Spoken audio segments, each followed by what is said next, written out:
Republicans try again on health care. Lisa Brady, Fox News. But will the revised plan to replace Obamacare get anywhere? Fox's Jared Halpern, live on Capitol Hill. Already at least 2 Republican no votes on a revised Senate health care bill. 1 more, and GOP leaders won't be able to advance the measure for a debate next week. This is a beginning point, not the ending point. It's certainly not final until we get it on the floor and we open it up, the amendment process. The Senate Republican Conference Chairman John Thune says that process won't happen unless 50 of 52 GOP senators support a procedural vote next week.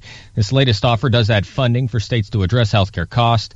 It also includes a conservative proposal allowing insurers to sell lower-priced plans with less coverage, currently not allowed under the Affordable Care Act. Lisa. Meantime, Jared, more than 60 million Americans are about to get a raise in Social Security checks, the biggest increase in 6 years being projected, though at 2.2%, it'll be about $28 a month on average. And the funds that support Social Security and Medicare are still projected to run dry within 2 decades. We are very committed to the trust funds. And the number one way to grow the assets of the trust funds is to grow the economy. Treasury Secretary Steve Mnuchin stressing the importance of tax reform. President Trump defending Donald Trump Jr.'s decision to meet with a Russian lawyer last summer. Nothing happened from the meeting. 0 happened from the meeting. And honestly, I think the press made a very big deal over something that really a lot of people would do. This during a joint news conference with the French president in Paris, where he also hinted he could change his mind about pulling out of the Paris Climate Accord, saying something could happen and that discussions would continue. The Dow up 21 points at the closing bell, second record close in a row for the Dow. Fox News, fair and balanced. The Ford Summer Sales Event is in full swing. Get 0% financing for 72 months plus an additional $1,000 on top of your trade-in. It's summer's hottest deal on vehicles like Ford Fusion, Escape, Mustang, and Explorer. Offer ends July 31st. Take on summer right with Ford, America's best-selling brand, and save big across a full lineup of Ford vehicles. Get 0% financing for 72 months plus $1,000 on top of your trade-in. Hurry into the summer sales event going on now only at your Ford dealer. Best-selling based on 2016 sales. Not all buyers qualify for Ford credit financing. 72 months at $1,389 per month for $1,000 finance regardless of down payment. Trade assist cash requires trade-in of 95 or newer vehicle or lease terminated 30 days prior to or 90 days after delivery. Not available on Mustang Shelby, GT350, GT350R. See dealer or go to buyfordnow.com for complete details. Take new retail delivery from dealer stock by July 31st, 2017.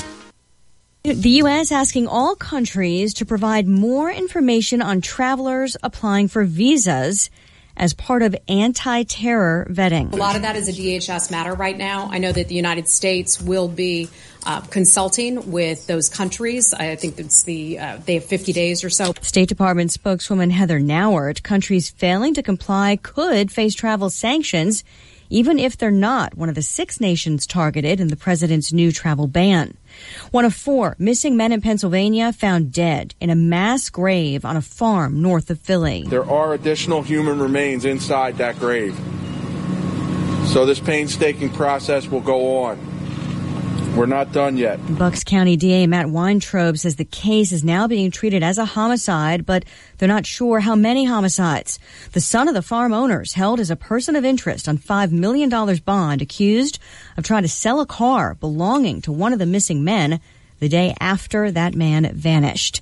A tax commission in Nevada is meeting today to address an apparent lack of marijuana. Last month, a judge ruled that alcohol distributors have to be the ones distributing recreational marijuana, per the new law, until the tax boards adopted valid rules determining how many distributors are even needed.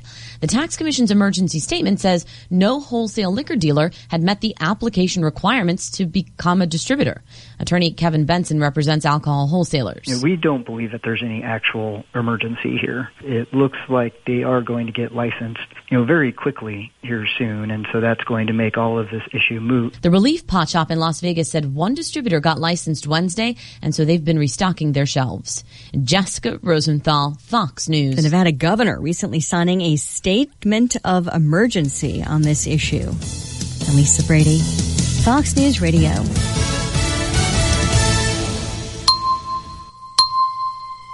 Here's your ESPN Radio 3-day forecast brought to you by Chief Bauer. Trust the experts at Chief Bauer Service Experts to keep you cool all summer long. Call 866-EXPERTS or you can visit them online at chiefbauer.com. Tonight, mostly cloudy, a low of 65. Friday, mostly sunny, high 82, low of 58. Saturday, mostly sunny, high 83, a low of 62. Right now, mostly cloudy, 84 in Champaign-Urbana.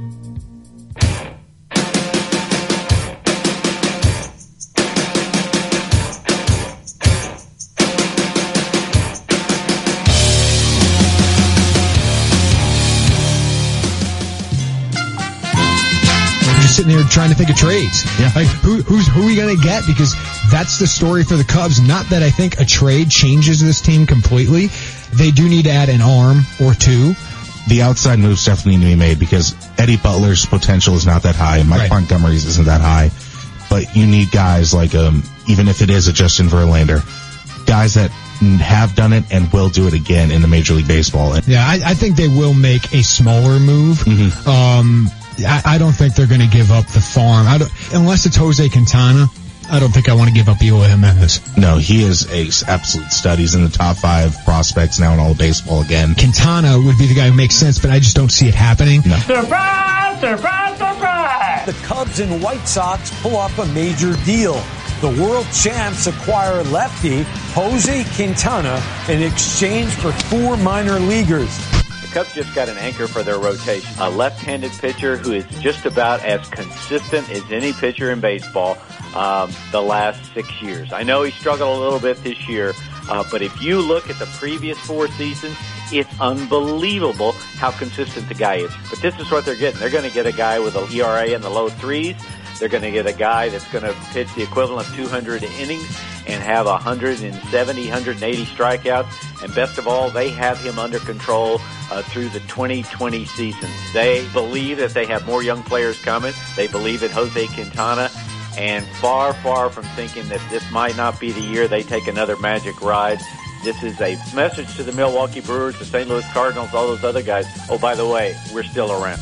Like the sound of that. The 2 big names in return going to the White Sox for lefty Jose Quintana are a pair of top 100 prospects. The first is Eloy Jimenez. He is the 2-time Futures gamer, big, power-hitting, right field profiling prospect, one of the best in all of baseball. He can hit for average, he can hit for power, has a chance to be a middle-of-the-order run producer.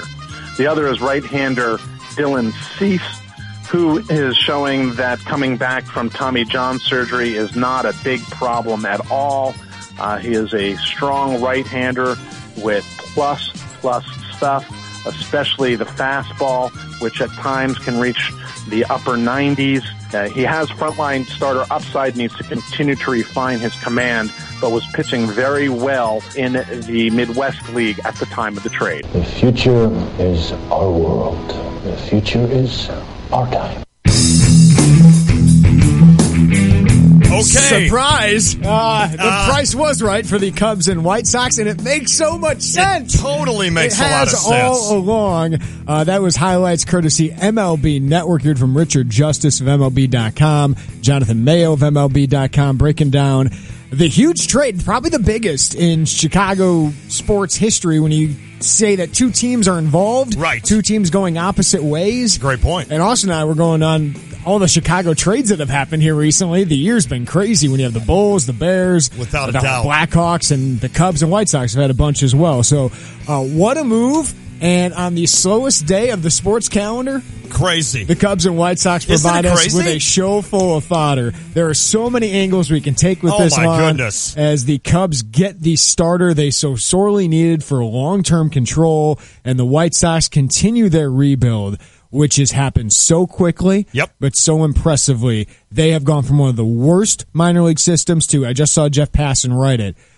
inarguably the best farm system in baseball. They've got kids waiting, and it's going to be fun the next couple of years to watch these guys come up. I'll get done with all the other stuff. It is the Tay and J Show. It's Lante, Jeremy Warner. It is funny that this week is a week of, you know what? It's the HELL when it comes to talk radio, because you have nothing going on except the All-Star game. So yesterday or a couple of days ago, you and Austin and I were talking about, you're like, what about a West preview of football? I'm like, that's perfect. Do that. That's great. I'm not going to be here.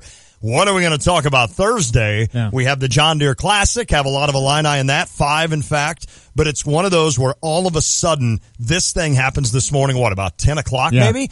And I saw a notification, and boom. Nobody had this. The White Sox and Cubs were the ones to announce this, and how rare is that? That's crazy. Yeah. That's very crazy. And you told me the story about how this happened, which we'll get to. Let's do first of all, and let's start with this, because like you said, there's so many angles. This totally makes sense. You've got a Cubs team that is just absolutely leaking oil, gushing oil this year with regards to their pitching staff. Now you add a lefty into that thing. Now you've got Lester and Quintana at the top of that rotation. 2 solid lefties that you can go into the playoffs if you make it that far, and you know you've got a shot to win both games. We kept going with the narrative that these two teams aren't going to trade. Right? That it's just very unlikely. It just hasn't happened a lot in history, and I think Jerry Reinsdorf is a big reason for that. I don't think he wants to help the Cubs, but Rick Hahn talked about it today.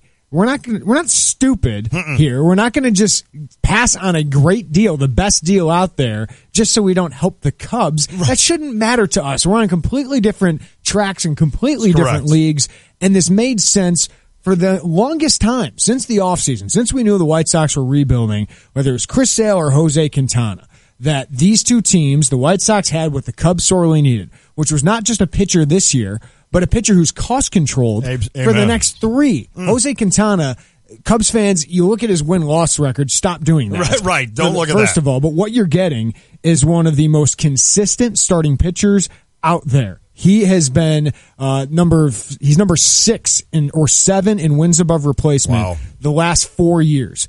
He's ahead of Madison Bumgarner, guys like that. You look at 200 innings each of the last 4 years. That's what you're getting out of him. You're getting consistent quality starts. Yep. Sure, he hasn't had the greatest start this year, but I do think it's been a little bit of an awkward year because he knows he's on the trade market. I agree. But his walk rate's a little, his command is a little off this year, but that controllability is a huge part of why he's so valuable. 3 years, $31 million after this year. Right. Zach Greinke cost more of that just this year. Unreal. Justin Verlander cost what? Almost 4/5 of that in 1 year.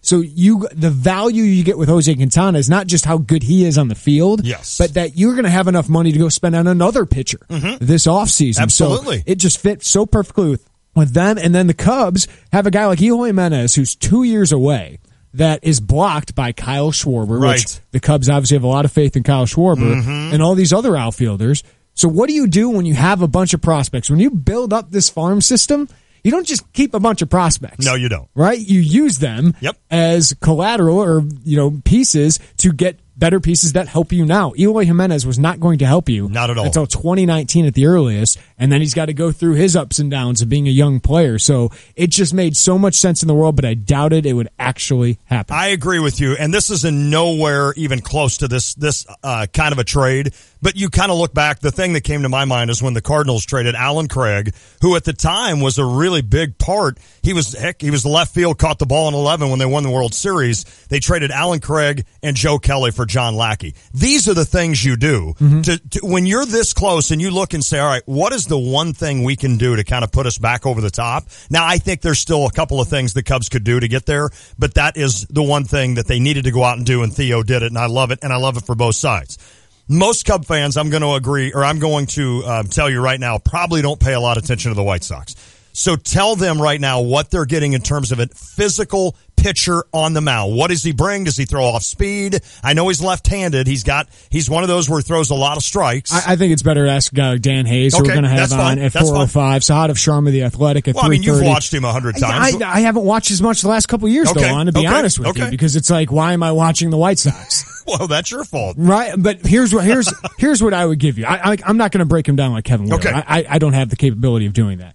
But what I would compare him to, he's not Chris Sale. Okay.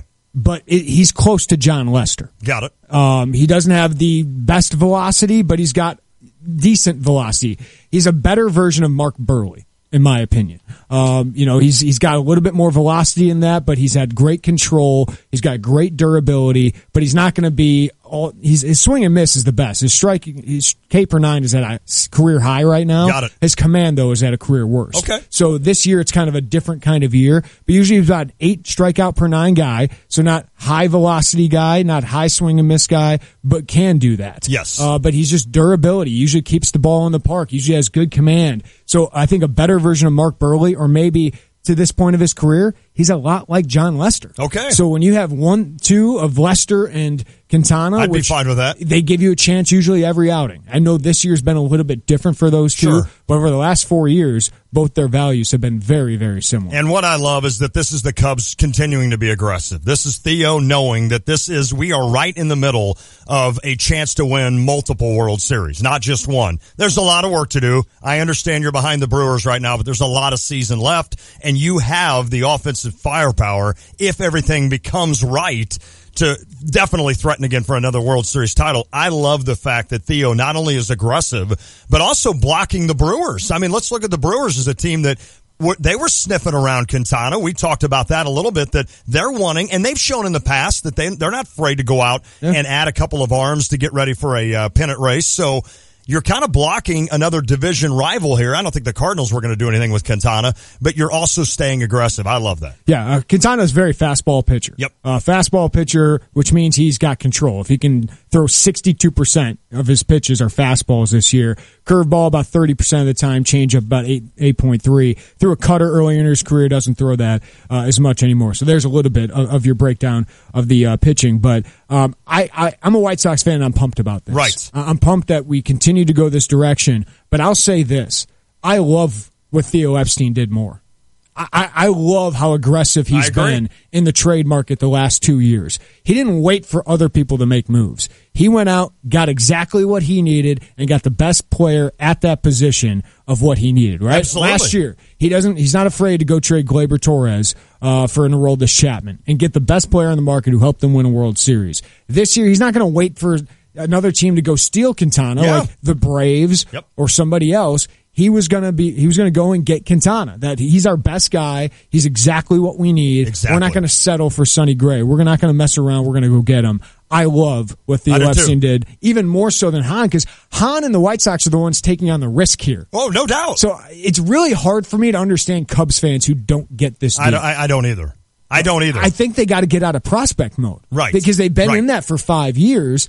This is win now mode. This is what you do when you have the roster you have right now. And it's not just about this year. It's not like you have some rental here. Right. This is for the next 3.5 years. And for the next 4 years, Jose Quintana helps you try to get to a World Series again, much more than Eloy Jimenez does. Correct. Now, Eloy Jimenez could be a superstar. Could end up being a superstar. So could Gleyber Torres. Sure. You're not taking that trade back. No, absolutely not. not. You do that Gleyber Torres trade over and over again. It got you a ring, didn't it? Yes. It got you a ring. And the other thing that I like about this is not only, this isn't Theo up 6 games in the division saying, all right, we're going to go add one more piece and be done. This is a little bit of a risk on his part in terms of, hey, look, we got a lot of work to do this second half. But what I love about this, and if I'm in that Cubs dugout right now or in that clubhouse right now, and I'm one of those 25 guys, I'm sitting there saying, you know what, he's got faith in us. He is going out and making a move. He knows that we can turn this thing around. We know we can turn this thing around. You know Joe Madden's telling him that every day. So to me, this almost sends a little, obviously it's an obvious that, hey, we're adding Jose Quintana, one of the top 20 pitchers in baseball, to our roster. But I think if nothing else, if you're a player on that team and you're sitting there shaking your head, and why wouldn't you be at this point of the season if you're the Cubs trying to figure out what the hell's going on with our team? I think this sends a message to all of those 24 other guys saying, you know what? They still believe in us, and this is proof of that. Let's go show them. And the best thing is, even if it doesn't work this year, he's there. He's there for 3 more years. At so much cost control. That's the biggest part of this huge deal. Absolutely. But for the White Sox, they add yet another top prospect. Eloy Jimenez, a consensus top 10 prospect in baseball. This, aren't you? He gets comps to Giancarlo Stanton. Now that's the upside there. Sure. But the bat speed, the pure raw power. Nice. But he's in single A, right? Yeah. So there's a lot of development left to go. So that's what I mean when I say the White Sox take the risk here. But you add that to Moncada, to Luis Robert, who they just added, and then all the pitchers they've added, and now you add Dylan Cease, another high upside arm. His swinging strike rate is ridiculous in the minors. I think he has 71 strikeouts in 52 innings, but it's A ball. Yes. He's a long way away. Yes. So even if he's a top 100 prospect, Cubs fans, he's not helping you the next 2 years. But for the White Sox, they can wait, right? They can wait and they can develop those guys. And what the White Sox are doing, Jimenez might not work. Right. Cease might not work. Sure. Moncada might not work. Now, but I think boy, when you throw them all in a bucket, a few of them are going to work. You look at the White Sox top prospects, Lon. Over the last 14 months, they've added 14 of their top 16 prospects. Wow. And now they have 9 of the top 100 according to MLB.com. Wow. And they're balanced. They have a bunch of hitters, especially after drafting Jake Berger and Gavin Sheets and Zach Collins the year before. And now you add Moncada, Robert, and Eloy Jimenez to the prospect list. And then the pitchers you have, I actually think they need more starters. Right. Because you got a lot of high velocity arms. I think some of those guys will end up being in the bullpen, but what Hahn has done is so impressive. It really is. And it shows you how bad the White Sox were before this. Yes. Because they had pieces like Eaton, Sale, and Quintana who were really good and who had this much value, and they weren't able to win. And you weren't able to win. No. But the reason they had so much value is because of Hahn. Yes. He locked these guys up on controllable deals, knew which guys to actually do that with. He did it with Tim Anderson. Yep. The Cardinals did that with Carlos Martinez. That's what you got to do. You got to be able to scout your own talent as well and lock up the right ones to the right deals. It is amazing how those three guys, now obviously Eaton will not make an impact this year. He's out for the season. But if he were healthy right now and you looked at that, and when you look down the future here for baseball this season, I'm talking about, if Eaton were healthy, how those three guys could impact a World Series. You have Eaton on the Nationals, you've got Sale on the Red Sox, and now you've got Quintana on the Cubbies. It would be amazing to see if all three were healthy. And you right now have two of them with Sale and Quintana, and how they're going to help the Red Sox and Cubs. Who knows? You may have a Boston Red Sox Chicago Cub World Series, and who knows? Maybe we get Sale against Quintana one game. How cool would that be, right? Former teammates dueling in the World Series. There is one loser in this trade. Can I say this? Besides the Brewers? Yes. The Houston Astros. Yeah. They're the ones still hoarding these prospects. Yes. And I don't understand it. I love what Theo's doing. He's going and he's like, this is my time. This is my window. Amen. Apparently the Astros really didn't engage the White Sox. When Quintana is exactly what they need. Wow. They have one of the best farm systems in baseball. They could have put together a better package than the Cubs most likely. I think they're going to live to regret that. Yeah, could be. I really think they're going to live to regret that because you can't count. You can't do what the Nationals did a couple years ago. Right. And think that you're going to be there year after year after year.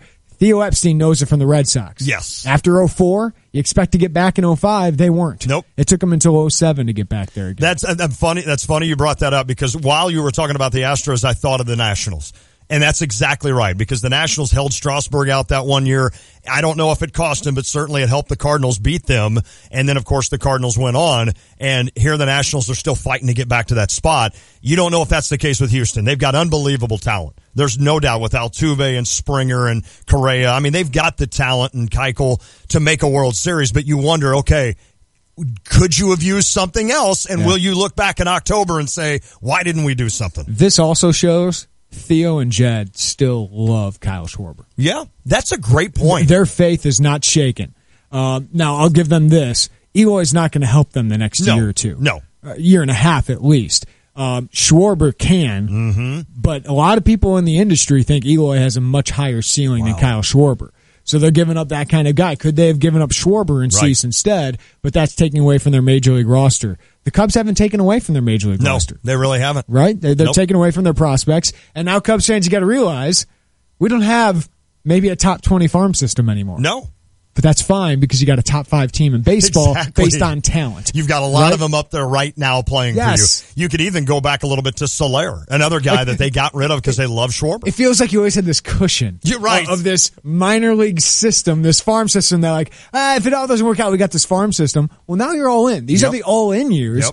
but these are the fun years. These are the Absolutely. years where you are one of the top contenders in baseball. You got all this talent locked up for a long time, including Jose Quintana, and I think they're going to be aggressive still. I think they could add another pitcher here. I do too. Whether it's an Alex Cobb or somebody like that, and then the offseason, they're going to spend some money on another starting pitcher. Let's be honest, the Cubs have money to spend. We know that. And by getting Quintana, who is so controlled the next 4 years, I agree with you in terms of this year. I think Theo says, we barely dented our payroll here. Let's go out. We can still make a move and get somebody else. And then when Lackey and Arrieta are gone, it frees up more money. Boom. A lot more money. So this is interesting. And then you're right. I think this offseason could be a big one for the Cubs in terms of spending money, but they're more worried about this second half of the season first, and today they made a nice step in terms of doing that. We have a loaded show for you today. We love that our guests made themselves available. I thought we were going to be bored today. I know, on such a busy day. Sahat of Sharma, The Athletic, will break down the Cubs aspect of this trade coming up next.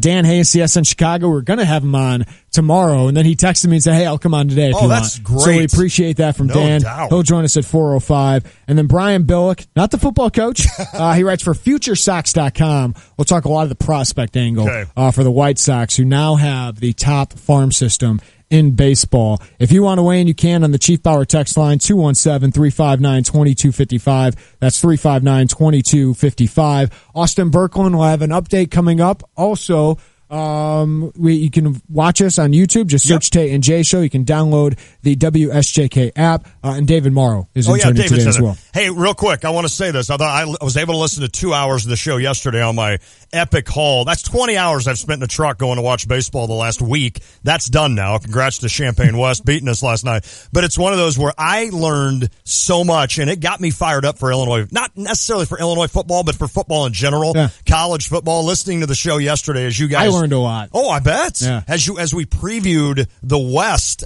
just in that division with Illinois and Iowa and Nebraska, I thought some very interesting things. So I thought that was a job well done. I hope our listeners got a kick out of that, because that really kind of got me almost in football mode. I try not to be, because I love summer, and I know that means fall is here. Not that I hate fall, but I know that fall is here when football's here. I kind of like, though, that it got me a little bit more, in the mood, if you will, for college football down the road. Training camp starts July 31st. Oh, my goodness. July 31st. Oh, don't do that to me. 18 days away. Austin Berkland with an update. Then we got Saad of Sharma. We'll do it next. It is the Tay and J Show. If you have nothing to smile about, schedule an appointment today at Angel Smiles Dental Center in Rantoul. Turn your frown upside down and show off those beautiful teeth.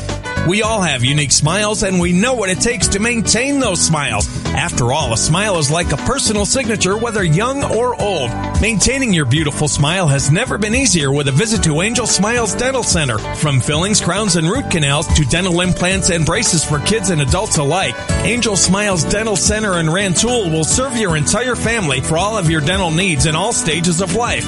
Angel Smiles accepts the medical card for most services. For those children 20 and under, they accept a number of insurance plans, and they have an in-house dental plan to help people who have no insurance at all. Angel Smiles Dental Center is waiting to see you.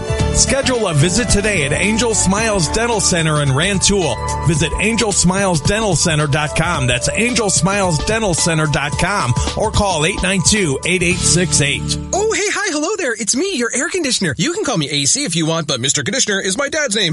Okay, listen, you may have noticed that I'm using a lot of energy right now, and that's why you need to call an expert. Yep, the experts can give me a precision tune-up, so you'll save up to 30% on energy bills, and I won't have to work so hard, which is great because I'm about to pass out. At Chief Bauer Service Experts, save $41 off an AC precision tune-up. Call 866-EXPERTS or visit chiefbauer.com. For expert service guaranteed. Call 866-EXPERTS. DP Dough is the original calzone company, and they cater all types and sizes of events, from office orders to private parties to entire visiting football teams. Everyone will be sure to enjoy something different than the same old sandwiches or pizza. DP Dough also delivers to nearly all of Champaign, Urbana, and Savoy until late at night. So give them a call or order online when you're hungry and no one else is delivering. With over 1 million calzones served since opening in 2006, DP Dough is sure to satisfy and fill you up. DP Dough, the original calzone company. Hi, it's Stevie J. Start your day with me along with Diane Ducey, weekday morning 7 to 9 here on ESPN Radio 93.5.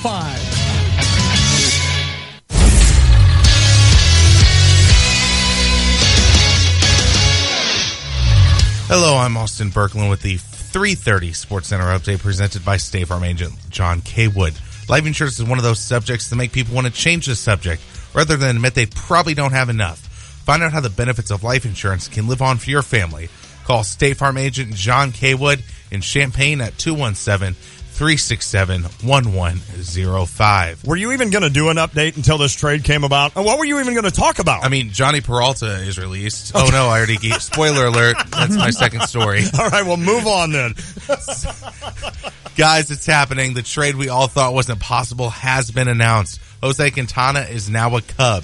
Quintana was traded this morning for Cubs prospects Eloy Jimenez, Dylan Cease, Matt Rose, and Bryant Fleet. Jose Quintana has career stats of a 3.51 ERA, 7.59 K per nine, and a career WAR of 21.7 per Fangraphs. Eloy Jimenez has a .490 slugging percentage, 8 homers, and a .841 OPS this year. Cease has thrown 51.2 innings this year, and it has a career 12.89 K per nine plus a 2.79 ERA. In other baseball news, former Cardinal Johnny Peralta has been released by the Red Sox. The infielder had not played a single game in the majors for the Red Sox.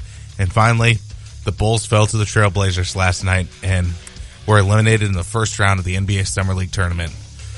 Sad days. And that, my friends, is the SportsCenter update. Wait. I've got more of an update for you. Okay. John Deere Classic. You know, you got 5 Illini playing over there. Yeah. Stricker and Points are still on the course right now in Silvis. But Brian Campbell's 2 under, Nick Hardy is even, and Dylan Meyer is 1 under right now. 1 under. Great first tournament. The nature of our business, we're going to do a lot of deals with different teams, and you want to make sure that both sides feel good about it. And, you know, I think you almost never feel badly about a deal if the guy you get comes in and does what you expect, right? Because ultimately you know you're paying a price for that in any deal. You know, certain deals work out better than others. There's no question about that. But I think the most important thing is that we got what we wanted, which is a really consistent, you know, high quality starting pitcher. And I think the White Sox got, you know, a bunch of really good players.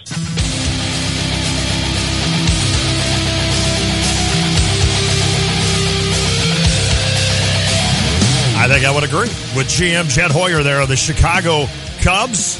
Yeah, he was on Waddle and Sylvie on ESPN 1000 up in Chicago. Good stuff there as we talk and continue to chat and will all day about the Chicago Cubs and the Chicago White Sox. What? They made a trade together. We can play together, kids. The sandbox is right there. Go out and play. That's a big move for both teams. We're going to get both sides of this thing, and we're going to start that right now, Jeremy, with the Chicago Cubs sides of things. Let's head to the Jupiters of the Crossing phone line. We're glad this guy could give us his time today. Sahadev Sharma, theathletic.com. Nobody had the scoop here, Sahadev. But, man, I mean, how surprised were you when this all went down that a Cubs-White Sox deal of this magnitude actually happened? Yeah, when I first heard about it, it was certainly a shock, but, you know, it makes perfect sense, and how it all went down makes a lot of sense. It just, you know, the fact that a lot of people think that saying Quintana's value went down is inaccurate, and I don't disagree. I think what happened was the asking price went down. I think there was a point where Rick Hahn was looking for arguably, possibly 3 top prospects. And when I say top prospects, I mean, you know, what would be considered 100, 150-ish top prospects in the game type thing. They ended up getting 2 of those types. Obviously, one of them very elite, top 10 prospects. So when you get that, that's a big deal. They definitely got a worthwhile price, but the reality is this is less than what Hahn was looking for. And the fact that he came to the Cubs is a really big deal. He just wasn't getting that elite type offer. You know, the Braves weren't gonna offer a guy like Acuna. The Brewers weren't giving up Corey Ray or Brinson. So these elite type names just weren't being put out there. And the Cubs clearly in desperate need of control pitching, not just for 2017, but beyond, were willing to make that because they understand. They see where they are in the contention cycle, a team like the Braves and Brewers, I understand them balking at that price. Do they need pitching? Sure. But they also understand that they're in a different contention cycle. The Cubs have a 3-4 year window where they truly believe they can win a few more World Series. I love this from a White Sox fan perspective. I'm sad to see, just like I was sad to see Sale go, sure. Sad to see Quintana go, that the White Sox couldn't build a winner out of that. But I like this for the Cubs even more, Sahadov, just because Theo has been aggressive earlier than anybody else, and he's locked up. He locked up a roll this last year. He does it with Quintana again this year. What is Theo saying with this Quintana trade? Yeah, he's saying that, this is a move with the eye for the future, an eye for now. They've been screaming from the hilltops. Anybody that would listen, they've been very clear that they want pitching. This isn't, a recent development. This wasn't something that, they saw what happened in the first 3 minutes, first 3 months, and suddenly realized they need pitching. They've been searching for pitching for years now. They haven't been able to get that no doubt guy that has established himself in the big leagues. Different things, different additions like Mike Montgomery and Eddie Butler have helped depth-wise. Obviously, Jake Arrieta a few years ago was a big deal, turned into a big-time pitcher. But this is completely different than anything they've ever done in Chicago, and it's just the type of move that really extends their window and solidifies their window. They have this offensive core that has 3, 4, 5 years of controllable years left under them. So now they're adding a pitcher to kind of add to Lester and Hendricks, and they still have holes to fill, but this has to be a huge monkey off their back because this is something they've been staring down for a while. An incredibly busy day for a guy like Sahadov Sharma from The Athletic. We appreciate his time here. You can follow Sahadov on Twitter. It's at Sahadov Sharma. I mentioned to Jeremy, the Cubs aren't 6 games up in this division. So if there's a little risk, but what we talk about here is the fact that Theo's aggressive because, like you said, he knows what's at stake here. I would say if you're in that clubhouse, in that dugout with these Cubs, you're looking at that going, guys, look, Theo still believes in us. He still knows we can get this thing turned around. And here you go. Now you're putting one of the top 20 starters in baseball into a rotation that badly needs help, Sahadov. Yeah, I don't know about you, but I needed a break from Cubs baseball for a little bit, and I assure you that the Cubs themselves did too. That those players were ready for a break. They were confused, frustrated, any word you could describe. They weren't angry or anything. There was just a lot of confusion and frustration as to why this was happening because they know what they could do, and it just wasn't playing out in the field as everyone expected it to play out. So to not only get that break, but then to come back with an impact starter, I think there's an intangible factor here. I think there's something that says that, kind of lights that fire. We've talked about, I've talked about this spark ad nauseum. Oh, this is a game. Is this a game? Or gotten Twitter questions. This is a game that sparks them, and it hasn't happened. So I do want to call. I want to pull back myself from saying, this is it. This is the moment that turns them around. Right. They just have to go out there and play, obviously, but there's no denying that there's got to be some sort of emotional lift here. How does this set them up for another move, whether it's this year or in the offseason, Sahadov? Well, this year what Theo basically said is let's see what happens. If they come out, it's all dependent now going forward. Another move to impact this team, this roster, this 2017 roster is dependent on the next few weeks and how they play going forward. And I feel like that, that's probably the biggest challenge he's made to this team, saying some people misconstrued what he said, I want to say last week about, our answers are in the clubhouse. He's always said that. The answers to turn the season around are in this clubhouse already. They need the offense to turn around. They're not going to go out and make a big deal for an offensive player just to spark the 2017 team. They know that the 2017 team relies on guys like Russell or Zobrist or Hayward or others who have really struggled at the plate to turn things around. So that's what he meant by that. He never was saying we're not making a trade, an impactful trade. Obviously, that's been proven to be the case. So, it all depends on what happens going forward for 2017.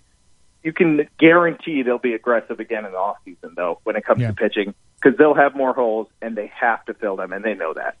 what does this say? Eloy's on a different, obviously, timeline. He's not going to make an impact this year for the Cubs, probably not next year very much. But does this say anything about Schwarber and how confident they are in him? Oh, yeah. I think it does. I think in their minds, they looked at this as a choice.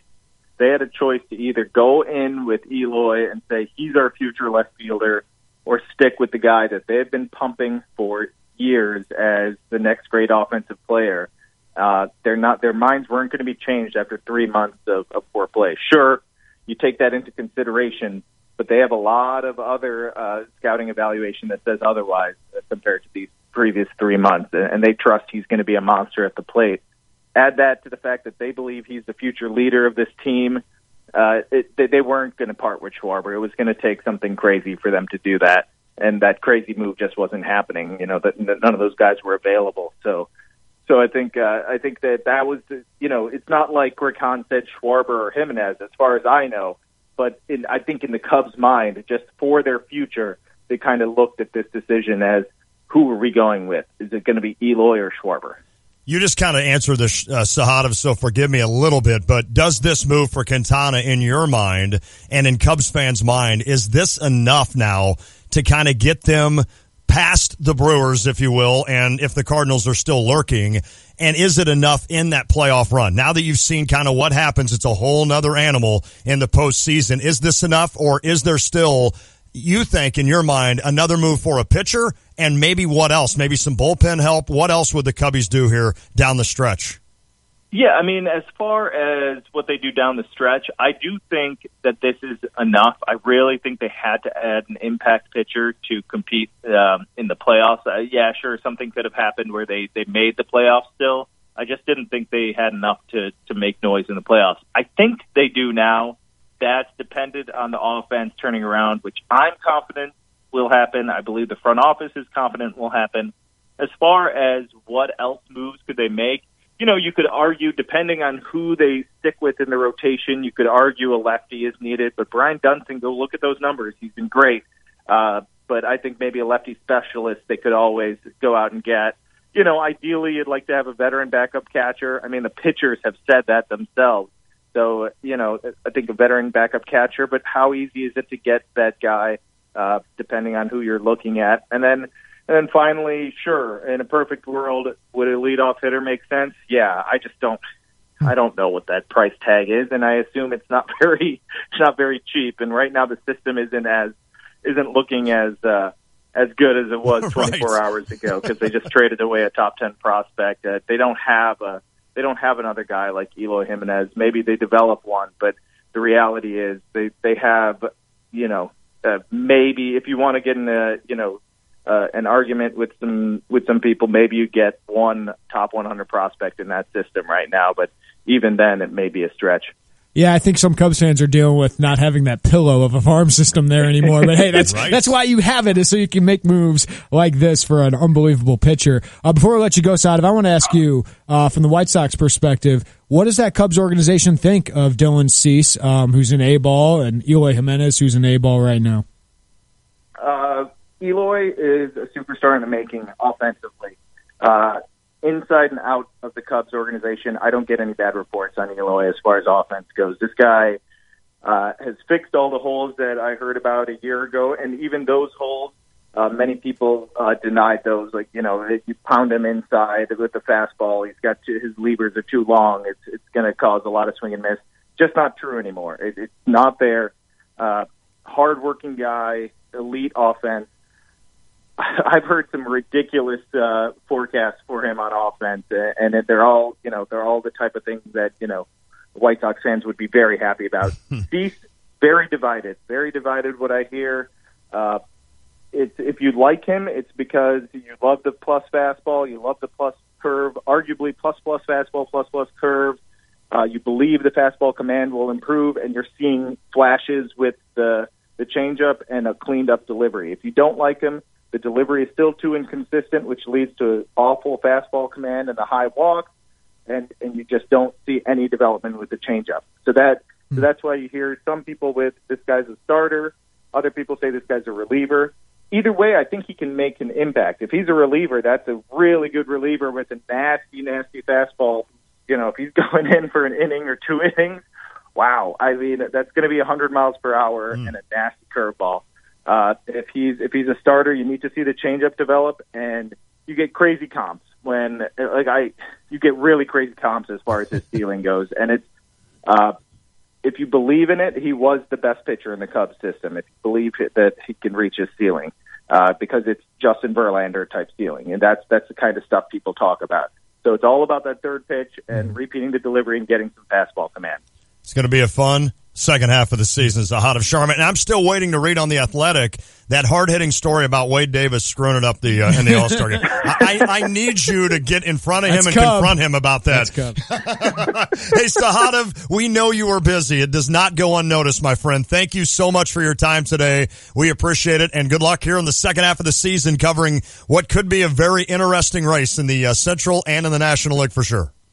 Thanks so much, guys. Thanks for having me. Appreciate it. Appreciate it, buddy. All right, Zahad of Sharma talking about the trade. Jose Quintana, in case you just flipped on the radio and you've been in a bank vault all day. Well, and White Sox fans, that roster is looking pretty depleted. But right now, the White Sox official roster currently has an interesting name on it that wasn't there earlier today.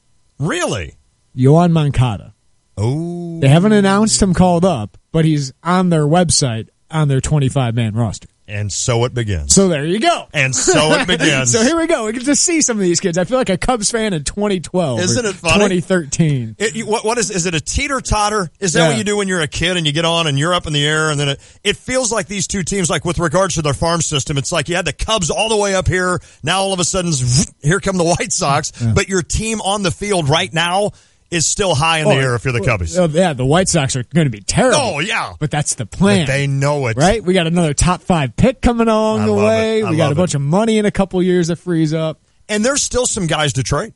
Yeah. I mean, Dave Robertson, who else could maybe... I think anybody besides Rodon, who's now your ace. No, right. Right? I mean, that's my guy. There's pressure on Rodon now. Without a doubt. So you got Rodon, who's your ace, and I doubt they'd trade Tim Anderson. Okay. 2 young guys on controllable contracts. Abreu's available. I think that's the interesting one I want to ask Dan Hayes about. Because he's a veteran presence, the Cuban descent with Moncada and a bunch of these kids, Luis Robert. I think it's big for them to have him. Plus, I don't think the market's out there for first baseman. Okay. But Conley, their reliever, who's had a great year, I think he should be available. I think anybody else on this team, Todd Frazier, I don't think he's going to get. You're going to get a bunch back, but you can get. But if you can get something, you can get prospects. Controllable guys. White Sox side of things, we're going to roll through it. Dan Hayes is going to join us at 4:05, and then at 4:40 next hour, Brian Billick from FutureSox.com. We're going to ask him about all these prospects. Heck, it used to be I couldn't keep track of the Cubs prospects. Now I can't keep track of the White Sox prospects, but we'll ask Brian Billick about that as we roll along. When we come back, Chase Crouch is coming off a shoulder injury, and he is a big, big factor for Illinois, probably the biggest factor for the Fighting Illini this year if they expect to win a few games. When we come back, we're going to do our Mettler Center Physical Therapy Injury Report with Matthew Gordon. We'll ask him, what is Chase Crouch looking at coming back from a shoulder surgery? Keep the text coming, 359-2255. We'll get to him as we roll along, and eventually we will open the phone lines for you to hear about your thoughts on the trade today between the Cubbies and the White Sox. It is the Tay and J Show. Life is full of twists and turns. You can't see the unknown, but you can certainly prepare for it. Pekin Life Insurance Company offers a variety of term and whole life insurance policies that are designed to meet the needs of individuals and their families. Options include transitional life, universal life, preferred whole life, family term life, and many others. Visit PekinInsurance.com or ask your local Pekin Insurance agent about an affordable, beyond the expected life insurance policy that's right for you. There is more to me, Queen Eliara of Elfgard, than my elven magic. Just as there's more to Geico than saving you money, Geico also gives you 24/7 access to licensed agents online, on the phone, or on the Geico app. And while I am a mighty elf queen, I am also a mighty big fan of barbecue potato chips. Minions! More smoky mesquite. Geico. Expect great savings and a whole lot more.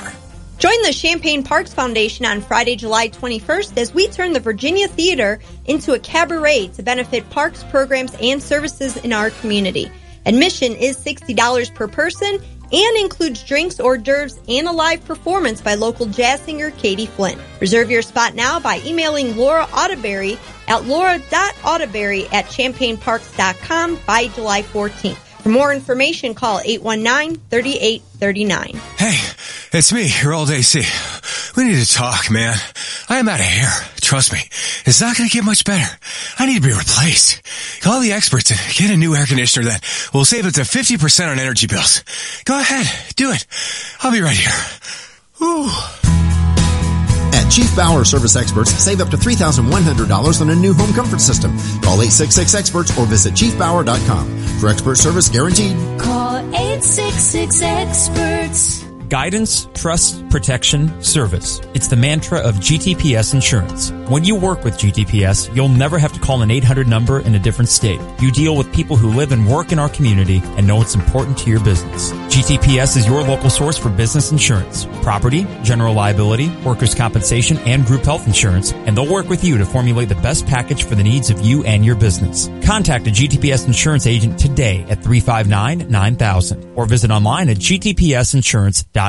Got a question? Talk to our experts at StevieJay.com. Experts are ready to answer your questions for free. Looking for cool trends in clothing or gear as you support area teams? Game Day Spirit is the official fan store of the Fighting Illini. Landscaping tips are also available from Country Arbor's Nursery. New tile or soft surfaces in your home or business? Flooring Surfaces, where the world is at your feet. Experts are available now online at StevieJay.com.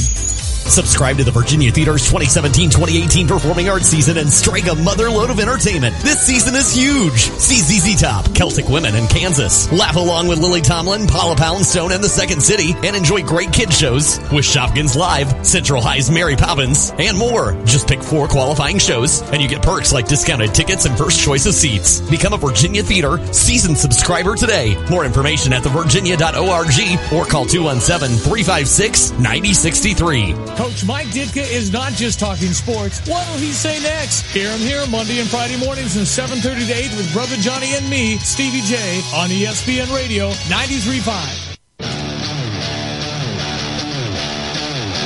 So on White Sox Cubs deals are pretty rare. Yeah. The last one happened in 2006. Tom Kittle. It was Neil Kotz, a lefty reliever. Okay. The White Sox sent to the Cubs for David Aardsma. Okay. 1998, the White Sox swindled the Cubs. Okay. Matt Karchner sent a reliever to the Cubs for John Garland. Ooh, wow. Who ended up being a huge piece of that World Series team. 1992, though, the Cubs swindled the White Sox. As the White Sox got an all-star, George Bell, but they shipped Ken Patterson. I remember the other dude. And Sammy Sosa. That guy. Which, did you see the picture of Sammy Sosa out there? No. Oh, after the injury report. I have not remember how seen this. Sammy, you saw him like a couple of years ago and his skin was a little lighter? Yeah. Kind of like Michael Jackson. Oh, no. What's he It's doing? gotten pinker. Really? Yeah. What is happening to Sammy? I don't know. Something not good for his skin, I'm sure. This could be though. interesting as we go. I can't wait to see this. Maybe we could have an injury report on that someday. Why is your skin changing? It is time to head to the Jupiter's The Crossing phone line. Let's welcome in Doctor of Physical Therapy, Matthew Gordon, with the Mettler Center Physical Therapy Injury Report. How are you, Matthew? Doing good. How you doing? Good, buddy. Well, Matthew, we don't know exactly the injury Chase Crouch had. We know it was a shoulder. Not sure if it was a labrum or what. The Illini, of course, like hockey here. You know? Well, and it's a student and purple laws and all that. But that happened in October, and he's getting ready for fall training camp. Where would he be at? Like, what would be the daily interaction with Chase Crouch in that shoulder?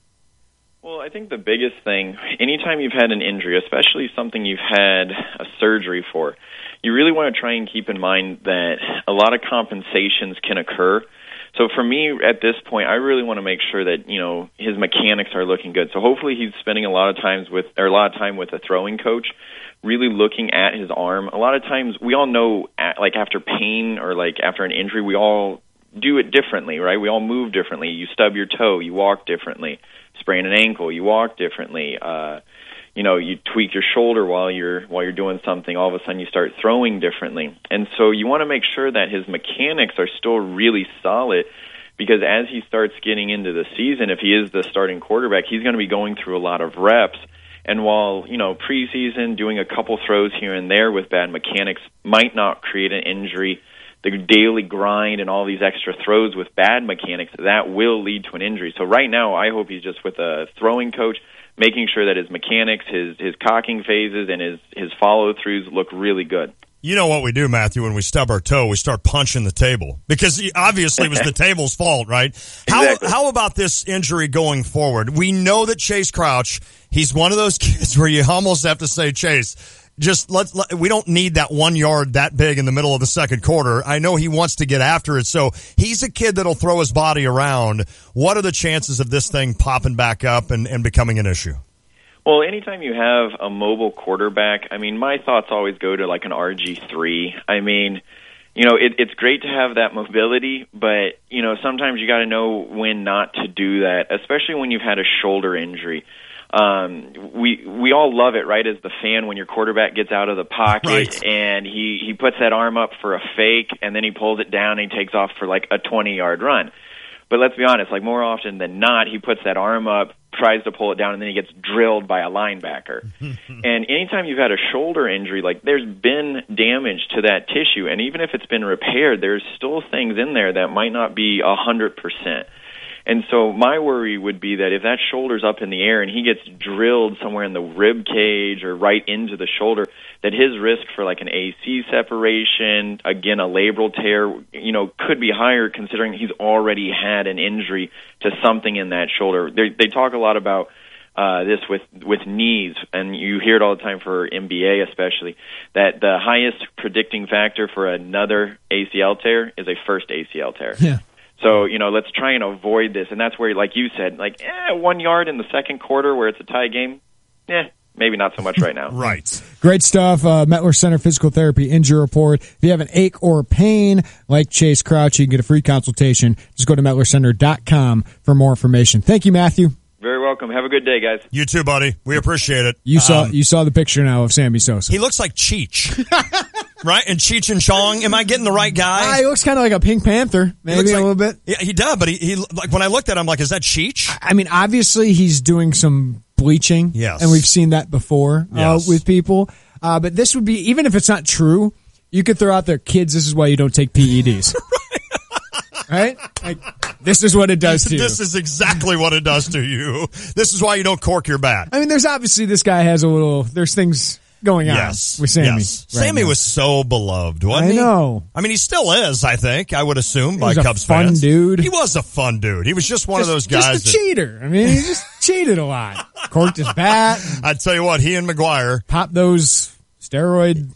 Even though they cheated, wow, they provided us show. They provided some fun, no doubt. All right, next hour is going to be fun, especially on the White Sox side of things. Dan Hayes, CSNChicago.com. We'll get his take on this trade. He covers the White Sox, and then at 4:40, Brian Billick from FutureSox.com is going to join us.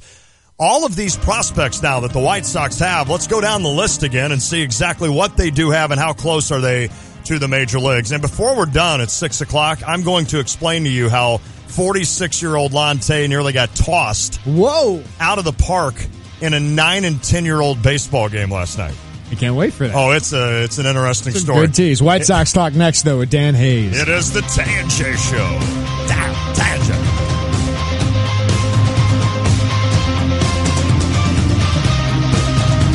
Hey, what are we doing for your birthday party this summer? Well, I was hoping to have a cookout like last summer. What? Don't you remember all those mosquito bites we got last year? Good news, girls. Not only is Prairie View taking care of everyone's dandelions, now I'm going to take care of all their mosquitoes, too. Yay! Enjoy a bug-free summer. For all your mosquito control needs, call Lindy at Prairie View Landscaping and Turf Management at 355-9422. That's 355-9422 for mosquito control from Prairie View Landscaping. You buy Community Credit Union for campus and community Celebrate with 0%, 50,000 bonus points, and 5 times points. The University of Illinois is celebrating 150 years, and the U of I Community Credit Union is getting in on the celebration with this exclusive offer. Now through September 30th, open a new Illini Visa and watch the advantages roll in, like 0%. That's right, 0% on all purchases until May 2018 for qualified applicants. Plus, everyone who opens a new Illini Visa rewards card could earn up to 50,000 bonus points. Use those points to purchase trips, gift cards, electronics, and more. But that's not all. All reward card holders will earn 5 times points on U of I purchases. Apply for your card today at IlliniCard.org. That's IlliniCard.org. Celebrate the University of Illinois and get rewarded, because no one cheers louder for the community than the U of I Community Credit Union. U of I Community Credit Union for campus and community. Join the Champaign Parks Foundation on Friday, July 21st as we turn the Virginia Theater into a cabaret to benefit parks, programs, and services in our community. Admission is $60 per person and includes drinks, hors d'oeuvres, and a live performance by local jazz singer Katie Flynn. Reserve your spot now by emailing Laura Audeberry at laura.audeberry@champaignparks.com by July 14th. For more information, call 819-3839. You're listening to WSJK ESPN 93.5 Tuscola, Champaign-Urbana, your home for the St. Louis Cardinals. Live from New York, the Fox Report. I'm Lisa Brady. The ink's barely dry and a new Republican health care bill may already be on life support. Fox's Jared Halpern live on Capitol Hill. With no votes expected from Democrats, it will take 50 of 52 Senate Republicans to advance a health care measure next week. I think we tried to incorporate as many of the suggestions and recommendations as we could that our members had made. And number 3 Senate Republican John Thune is urging colleagues to stick with the revised bill unveiled today. Intending to grow support, the measure allows insurance companies to sell low-cost, low-coverage policies and boost funding for states to help curb premium increases and combat drug abuse. Still, 2 Republicans have already announced opposition, the maximum GOP leaders can afford. Lisa. Jared, there's still long-term concern about the health of Social Security, but for now, checks will be bigger. Fox's Gernal Scott with this live. Lisa, Treasury Secretary Steve Mnuchin reassured recipients the programs are secure and those who get Social Security will see more money next year, but only by about $28 on average. In looking at the long-term health, Mnuchin says Social Security for a while will hold positive reserve balances to 2034. This is the same date projected in last year's trustees report. Medicare health is projected to 2029, a year later than last year's report, Lisa. Thanks, Gernal. Tomorrow marks 1 year since the terror attack that killed dozens in Nice, France, and 100 years since the U.S. entry into World War I. So President Trump is in Paris, but the Russia probe keeps following him. I have a son who is a great young man. He's a fine person. Donald Trump Jr. under scrutiny for that meeting with a Russian lawyer last summer. I think from a practical standpoint, most people would have taken that meeting. It was the first question he was asked at a joint news conference with the French president. The Dow up 20, fair and balanced. The Ford Summer Sales Event is in full swing. Is your truck going to be able to handle all these pavers for the patio? No problem. The F-150 has got a high-strength military-grade aluminum alloy body. Oh. With best-in-class payload, the F-150 can handle the work you need it to. Remember when I had a high-strength military-grade body? I don't, actually. It's always a good time. Take on summer right with Ford, America's best-selling brand, during the Ford Summer Sales Event. Hurry and get our hottest offers during the Ford Summer Sales Event, like 0% financing for 60 months on select Ford F-150s. Plus, get an additional $1,000 on top of your trade-in. Offer ends July 31st. Best selling based on 2016 sales when properly equipped. Class is full-size pickups under 8,500 pounds. GVWR based on Ford segmentation. Not all buyers qualify for Ford credit financing. 60 months at $1,667 per month for $1,000 finance regardless of down payment. Trade assist cash requires trade-in of 95 or newer vehicle or lease terminated 30 days prior to or 90 days after new retail delivery. Not available on Raptor. See dealer or go to buyfordnow.com for complete details. Take new retail delivery from dealer stock by July 31st, 2017. The rising use of prescription painkillers blamed for helping to fuel the nation's opioid epidemic. Well, now there's a major crackdown on healthcare fraud. Some doctors writing more prescriptions than entire hospitals. Attorney General Jeff Sessions announced what's described as the largest healthcare fraud takedown in U.S. history. 412 defendants, including 56 doctors. Sessions says some medical professionals are prescribing unnecessary addictive drugs, including opioids, which often end up out on the street. Amazingly, some have made their practices into multi-million-dollar criminal enterprises. More than 200 healthcare providers are in the process of being suspended or banned from participating in any federal healthcare program. In Washington, Rachel Sutherland, Fox News. Another round of surgery for House Majority Whip Steve Scalise, who remains hospitalized after the shooting during a baseball practice last month. Doctors are still working to address deep tissue infection from the gunshot wound. The gunman was killed as Capitol Police with Scalise and other responding officers returned fire. Former President Jimmy Carter hospitalized for observation in Canada while helping on a Habitat for Humanity project. The group says the 92-year-old got dehydrated working in the hot sun and told the rest of them as he was taken to a hospital in Winnipeg to stay hydrated. This year's Emmys could get very political. I won the election fair and square, and everyone knows that, okay? Alec Baldwin nominated for playing the president on Saturday Night Live, which shares the lead with HBO's Westworld, each with 22 nominations. The throwback hit Stranger Things from Netflix has 18. The comedy Veep has 17. Fargo and Big Little Lies with 16 apiece. Venus Williams makes it to her 9th Wimbledon final, but her first since 2009. She'll face Spain's Garbine Muguruza Saturday for the title. I'm Lisa Brady, Fox News Radio. Here's your ESPN Radio 3-day forecast brought to you by Chief Bauer. Trust the experts at Chief Bauer Service Experts to keep you cool all summer long. Call 866-EXPERTS or visit them online at chiefbauer.com. Tonight, partly cloudy, a low of 65. Friday, mostly sunny, high 82, a low of 58. Saturday, mostly sunny, high 83, low of 62. Right now, mostly cloudy, 84, feels like 93 in Champaign-Urbana. They were essential to this package. They're the players that help separate the Cubs from everything else that was on the table. And in some ways we equated it with Cease and Jimenez to getting Moncada and Kopech about a year earlier than we did in terms of where they are in their development. We view them both as having that type of potential upside.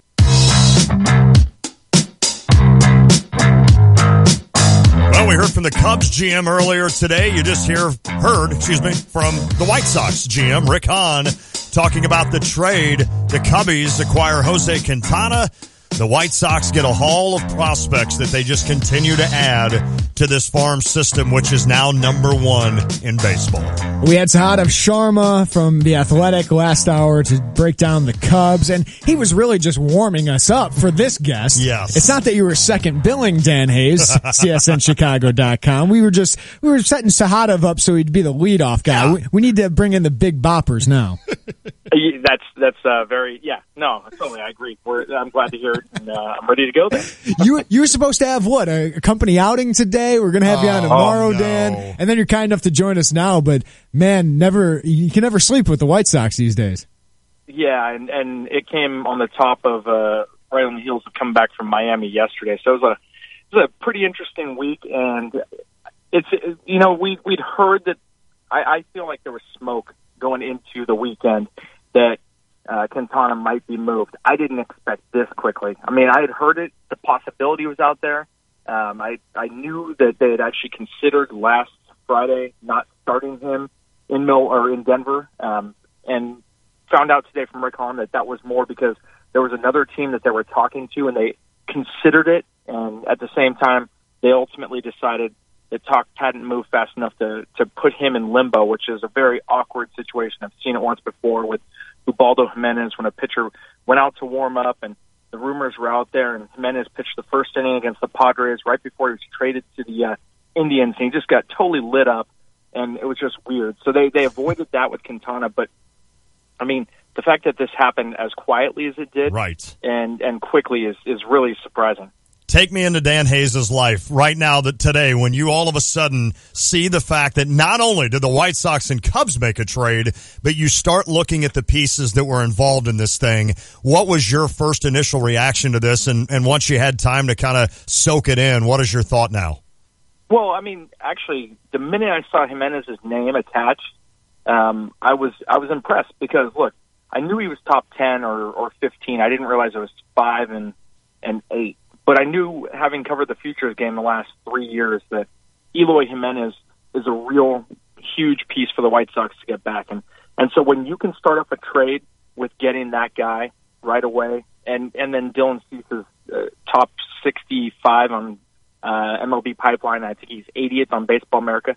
When you get those two guys off the bat to start the Quintana package, you know the White Sox did all right. You know they did pretty well for themselves to do that, because we'd heard all along a lot of speculation that the Cubs were not interested in trading Eloy Jimenez, and it's really hard to do when you want to improve your pitching as much as they have here, and they still need to do more, but it's really tough to do, I think, and without giving up that key guy. We've seen the White Sox balk when other teams have said, no, we're not going to give up our key guy. Like Kyle Tucker, I think Houston would have been a good fit for them a long time ago if Tucker had ever been part of those talks. And Rick Hahn said today that it was by far and away the best that they had received as far as offers go in this whole process. And it was basically, at that point, there's no rivalry, there's no ego. This is just a good baseball trade for both sides. And I think that that's really what it came down to, is that both teams are going to benefit out of this. And so the silliness of, hey, he's going to the Cubs, and, hey, I can't stand that, I'm a White Sox fan, you just get rid of that and you do what's best for the team. Dan Hayes, CSNChicago.com. You can follow him on Twitter at CSN Hayes. I love what Theo Epstein did. I mean, this is why you acquire all these prospects and why you build up a system like this. But that's what Rick Hahn's doing now, and it's pretty impressive what he's done in really 14 months here, Dan. But I think I always liked Rick. I always thought he was smart. I always thought he knew what he was supposed to do. Why? Was he being held back this entire time? Because, I mean, it seems like he's really enjoying that he can do this process. I think that it really took getting ownership on board. I think the owner was look, I have no problems with going for it when you have Chris Sale and you had Jeff Samardzija for a little bit, and then you had Quintana, you had Rodon coming along. That's really good pitching, potentially. And you have the bullpen piece there in Robertson. And everything looks like it's backing up and doing okay. And then I have no problem going for it. I mean, you don't get those kinds of players very often, and so try to capitalize on it. But their depth, they kept finding out. They just kept hitting their heads, running in the wall, basically, finding out that their depth was terrible. And we found that out a lot last year when Austin Jackson, who was signed at the last minute as a sort of an emergency, went down, how much they fell off. And Jimmy Rollins didn't live up to expectations, and James Shields didn't come through. So you're finding that all these answers that you think are not working out well, and you keep doing it, and you keep doing it. And I think once ownership realized this isn't going anywhere by doing this, and we're wasting our assets, it became easier for Rick Hahn, because I think he would have liked to have done this earlier. I think that they had to hang on to their core in 12 because Canerco and that team stuck around much longer than people thought, and that would have been a good time to start this. But, I mean, you got to keep going, guys, when you have them, and pushing forward. And, yeah, you're right. Hahn has done a great job with this, but I think everybody's been on board with it, and it's collectively they are. Yeah, Dan, now they go into full tank mode, which is why James Shields actually might have a lot of value here. Right. He can help us get that top 5 draft pick, which can add to this system. But how do you see them kind of managing this major league roster going forward? Because now all White Sox fans are going to want to see is Moncada. He's on the White Sox official roster. Doesn't sound like he's going to be up anytime soon. But I mean, they're going to want to see those guys. But how do you see the White Sox kind of handling their roster and the promotion of these prospects? I think the last month, for sure, we'll see a few of those guys, and maybe even August.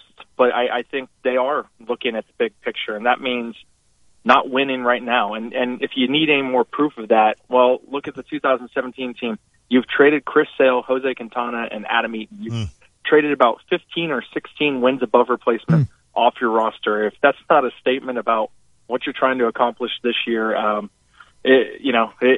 you need some help if you can't see that they're trying to tank right at this point. And so when you think about that, we'll see the prospects, but I think that those guys helping them right now doesn't make as much sense. So later on, letting them get their feet wet at the major league level makes more sense to me. So I would suspect we see them, but not quite yet. cue that 10-game White Sox winning streak, right? When you just see it, you'd be like, wait, we're not supposed to be doing this. Follow Dan Hayes on Twitter at CSN Hayes. There's still some more moves that can be made for the White Sox. I don't know how Rick Hahn, he must have just separate folders for every one of these things that he keeps track of. What else do you see happening, you think, for the White Sox? How imminent is it for a Dave Robertson and some of these other guys to be traded as well? I mean, Robertson, they might just keep going till the deadline and see what they can get, because that's such a position of need, and it's probably a lot easier than trading Quintana, because Robertson has 1 year left. And whereas Quintana had this great contract, Robertson still gets some good money next year. So it's not going to be the White Sox aren't in the catbird seat totally. They have a very good relief pitcher, but he still makes some good money. So ride that out. I wouldn't be surprised at all if they did that and tried to just, get the best deal towards the end. And Todd Frazier, I think, is much more marketable right now. He's got a 923 OPS since June 1st. He's only owed about $6 million. Mike Moustakas wouldn't seem to be out there anymore just because the Royals have made some noise, and I think they'd love to get one last ride out of that team, and so we'll see how they go. But without Moustakas out there, Frazier is easily probably the best third baseman. I mean, he's having an okay season. He's walked a fair amount. I think he's on pace for a career high in walks, and actually should accomplish that within a week or two, and still has 16 homers. So it's not a bad position for those two. But the rest are sort of pieces. I mean, Tommy Kahnle would be really interesting if they can get what they want for him. And then you got some guys that are free agents: Miguel Gonzalez, Derek Holland, Anthony Swarzak is the best of those guys, and he's having a really nice year. He's been really consistent and had some big moments. I think he's the guy, the free agent, other than maybe Frazier, that gets you the most. It's going to be interesting, though, for the next couple of weeks. I think of the current roster, and Carlos Rodon, he's got a lot of pressure on him now, doesn't he? He does and he doesn't. I mean, they don't have to win. Yeah. This is a building spot, and they're going to have a young rotation. It is incumbent upon him to take the step forward and be sort of that guy that they want him to be, a leader for the staff. But you still have James Shields, and I know the jokes are there, and he has been terrible, but he also is a really good role model for people, because here he is on this huge contract, and you wouldn't know that you would think he's still getting paid like a rookie because he works so hard and prepares so meticulously, and it just hasn't worked out. But he's a great role model for these young guys to have and learn from when they do get up here. And I think there is some value in that, and the White Sox will be at least fortunate in that regard to have him, even though he's going to be earning a lot of money. Read Dan Hayes stuff, CSNChicago.com. We know Don Cooper is a really good pitching coach. Obviously, he's developed some really good talent with the starting pitchers and the bullpen. But how do they feel about their position player development, and how has that changed, Dan? I know they've made some changes here recently with Chris Getz, and Nick Hostetler's now making a lot of the college decisions, but how has that changed their development process? Well, I think the biggest thing is they've slammed on the brakes. I mean, Yohan Moncada in a normal year would have been up, they would have had him starting on opening day 4 days before the season. They would have, they rushed guys up, and instead here he is, and he looked all world in mid-May, and the strikeout rate was down by 10% on the season, just for a 2-week stretch, and yet he stays down there. And Lucas Giolito has had some good moments, although he's been inconsistent. But Ronaldo Lopez is basically in the same spot he was in spring training, which is ready for the major leagues, and yet they're all still down there. And I think that they have found a better formula for success of these guys in the long run, which is let them work it out down there. Let them struggle down there at some point, and then try and figure it out, and then get them up here. And I think when you do that, you give players a better chance for success once they get to the big leagues. And it's something we didn't see the last couple of years. And now Tim Anderson's going through it at the major league level, and never had really failed before. He failed for a month at AAA last year, came around, had a nice month of May, and then he was up in June. So you're giving your guys a chance to breathe, and I think that's a good thing. Dan Hayes, if I would have told you before this all started that Eaton, Sale, and Quintana would bring this haul in, I mean, if you're a White Sox fan, I know you're looking at this saying, all right, I'm ready to see him. I can't wait to see him. But this has been one hell of a job by Rick Hahn. Absolutely. And somebody had told me at the GM meetings last November when Hahn said we're going forward with the rebuild, that this would be the best haul of players sold off at one time since like the Charlie Finley Oakland A's in the 70s. Wow. And there were a couple Hall of Famers. There's Reggie Jackson was in that group, and I know Vida Blue was in there, and Catfish Hunter, and Joe Rudy, and you can look at the names. The commissioner's office had to actually step in and reverse some of the trades because they were for cash only. But this former GM said, this is a great haul of guys, and for them to have pulled off the trades that they have and gotten the guys back says a lot about it, because, again, these are all prospects. We don't know what they're going to be for 3, 4, 5 years, but the fact is they got a lot of them, and they got a lot of the really talented ones, and that farm system really looks pretty right now. Dan Hayes, you have no idea what you just did. You just brought a smile to my face. Joe Rudy was my first baseball glove. He signed my first base. You said that name, and I was like, 6-year-old Lon's all excited. Hey, Dan, you are a busy man. I told Sahadev, I can't imagine how busy you guys are today, and the fact that you took the time to join us, please understand how appreciative we are. CSNChicago.com. Follow him on Twitter, at CSN Hayes. Dan, thank you so much, my friend. Yeah, thanks for having me, guys. Thanks, appreciate that. Man, this is a lot of stuff going through our heads right now. Joe Rudy! Can I ask you a question when we come back? Yes. What do your Cardinals do now? Oh. What do the Brewers do now? That's an interesting part right there. I think they're both interesting. I do. Well, I do too. The Brewers I don't think this automatically fixes all the Cubs' issues. Right. I think there's other things they need to address, but the biggest thing is they got to play better. I mean, the current players, especially the offense, need to play better, but I think we all understand they're the best roster in the NL Central, and it just got stronger. So I think their odds of winning the division went up, obviously. Without a doubt. 359-2255. We have a segment here coming up where Jeremy and I are actually going to chat for a while. We've been kind of guesty, and we're going to be at 440, and they're incredibly worth it today. Brian Billick from FutureSox.com. We'll ask him about all of these prospects for the White Sox. When can we expect to see them? What do they have? I mean, we're kind of putting a reset now on everything. We'll ask Brian that at 440. If you want to send in some questions, if you want to weigh in on the Jupiter's The Crossing phone line, you can do that. 359-2255. Interested to hear what you, Cubs and White Sox fans, think of the trade today. It is the Tay and J Show. An ESPN Radio Mike and Mike Extra Point. LeBron James was courtside in Vegas on Wednesday as Lonzo Ball racked up 36 points, 11 dimes, 8 boards, 5 steals, and the Lakers' 103-102 win over the Sixers in the play-in round of the Vegas Summer League tournament.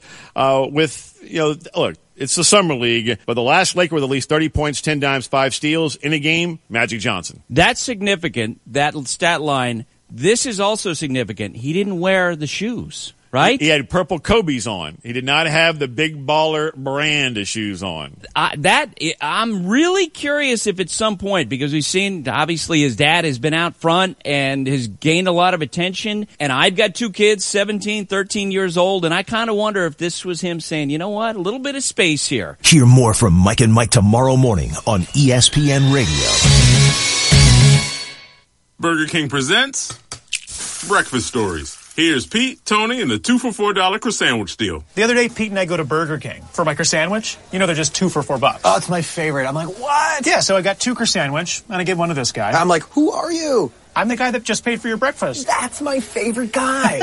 You guys. The croissant deal is 2 for $4. Now made with 100% butter for a soft and flaky croissant. Get 2 croissant sandwiches now for $4 only at Burger King. Price and participation vary.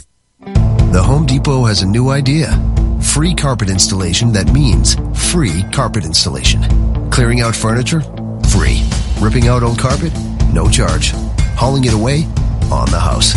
No hidden fees. Just free installation on carpet $699 or more. The Home Depot. More saving, more doing. Valid on carpet priced $1 or more per square foot. Unique specialty items and requirements may be priced separately. Not valid in all markets. See HomeDepot.com for details. Offer ends August 16th. Game Day Spirit, the official fan store of the Fighting Illini at 1422 South Neal Street, is officially closed. In the meantime, continue to get all your Fighting Illini needs online at GameDaySpirit.com or at the fan store on the corner of 6th and Green in the heart of Campustown. There you can find their large selection of BOGO tees. New to the BOGO deal is the flexibility to mix and match youth sizes with adult sizes. Want to be the first to hear about Game Day's deals and promotions? Follow them on Facebook, Twitter, or Instagram by searching at Game Day Spirit. And you stay up to date on officially licensed Fighting Illini gear from the official fan store of the Fighting Illini.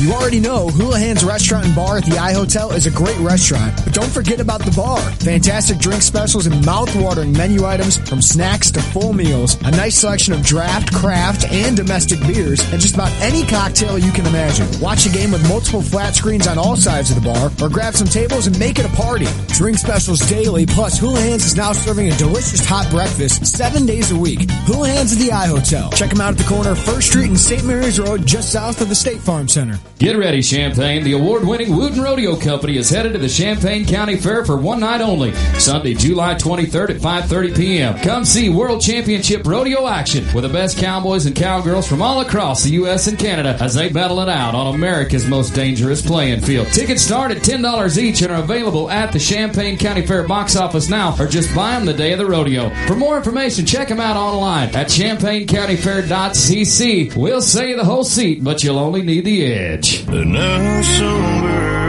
Country music is headed to the Champaign County Fair. Friday, July 28th at 7 p.m. Get ready for Chris Young.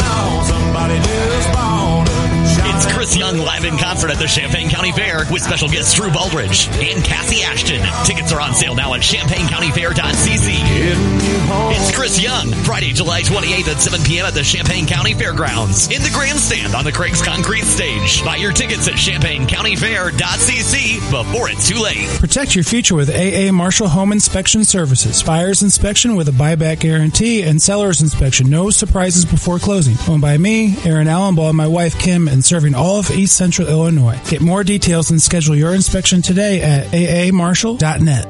Are you looking for a new home or planning to refinance your existing home? Hi, this is Todd Durakan from First Federal Savings Bank of Champaign-Urbana, getting you and your home faster with loan closings in 30 days. Mortgage loans and refinancing that's fast, friendly, and local. We invite you to visit our experienced team of mortgage experts to find out how First Federal Savings Bank can help you with your loan closing in 30 days. For more information, visit 356bank.com. First Federal Savings Bank of Champaign-Urbana. Get what you want out of life. Member FDIC, Equal Housing Lender. When you're heading home, Tay and J are on your way talking sports. Weekday afternoons 3 to 6 here on ESPN Radio 93.5.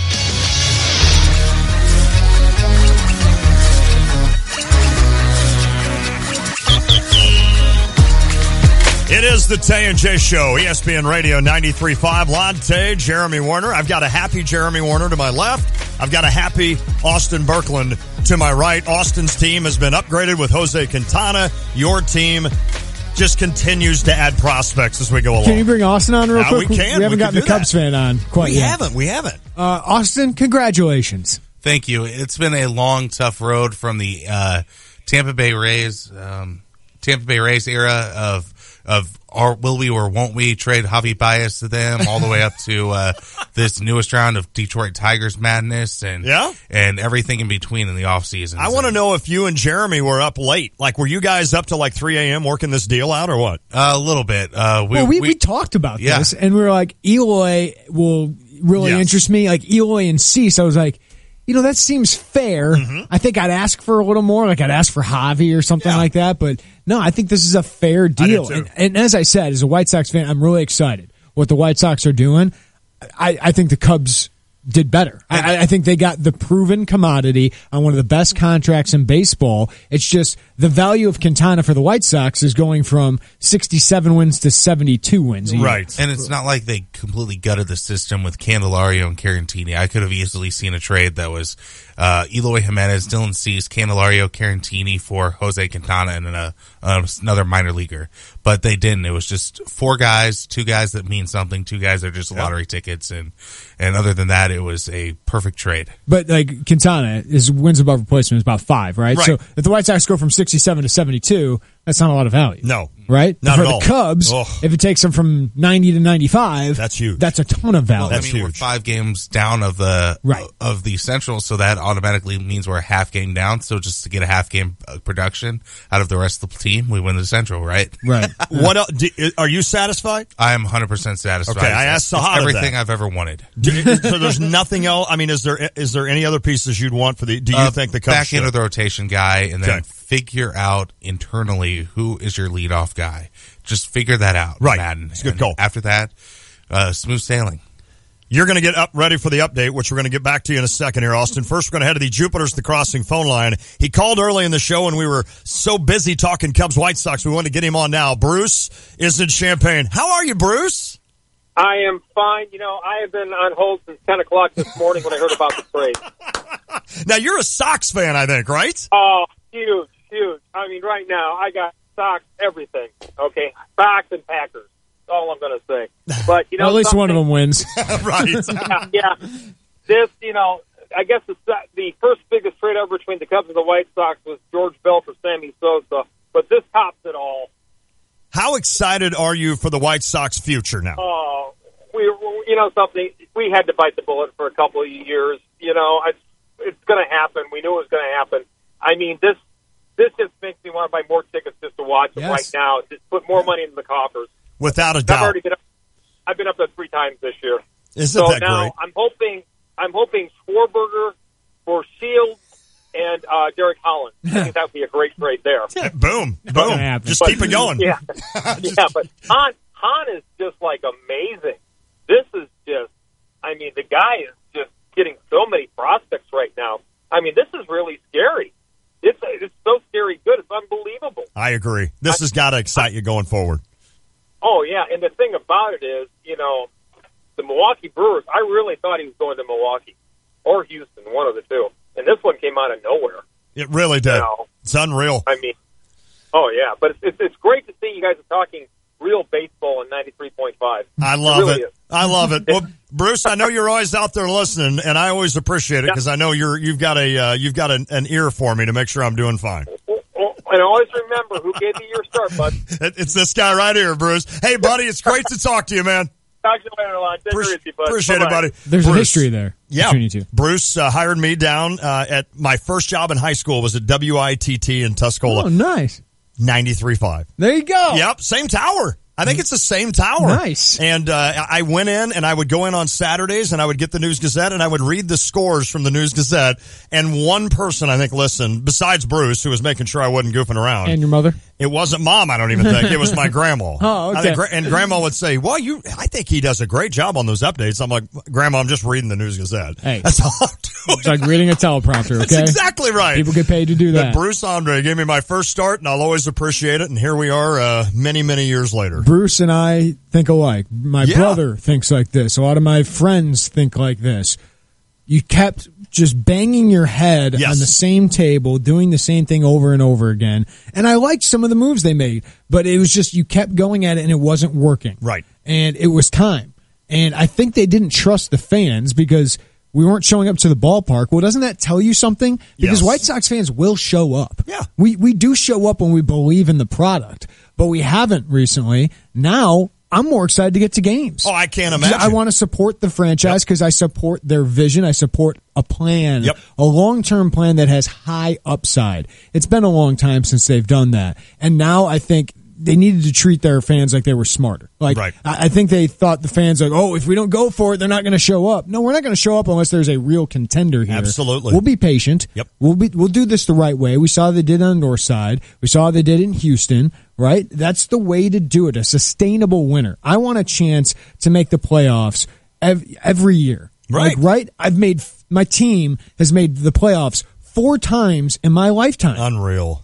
Like, I don't think you're like Illini football. You just can't figure out how to get 2 or 3 solid years in a row. Every once in a while you pop up. So Cubs fans, enjoy what you're doing right now. Without a doubt. I know it's nice to have prospects and we're all hopeful. Some of these guys aren't going to work out. Right? But I mean, this is part of the fun. But where you're at right now, that's where we want to be in 3, 4, 5 years. So, I mean, that's the fun part where the Cubs haven't done it consistently year after year.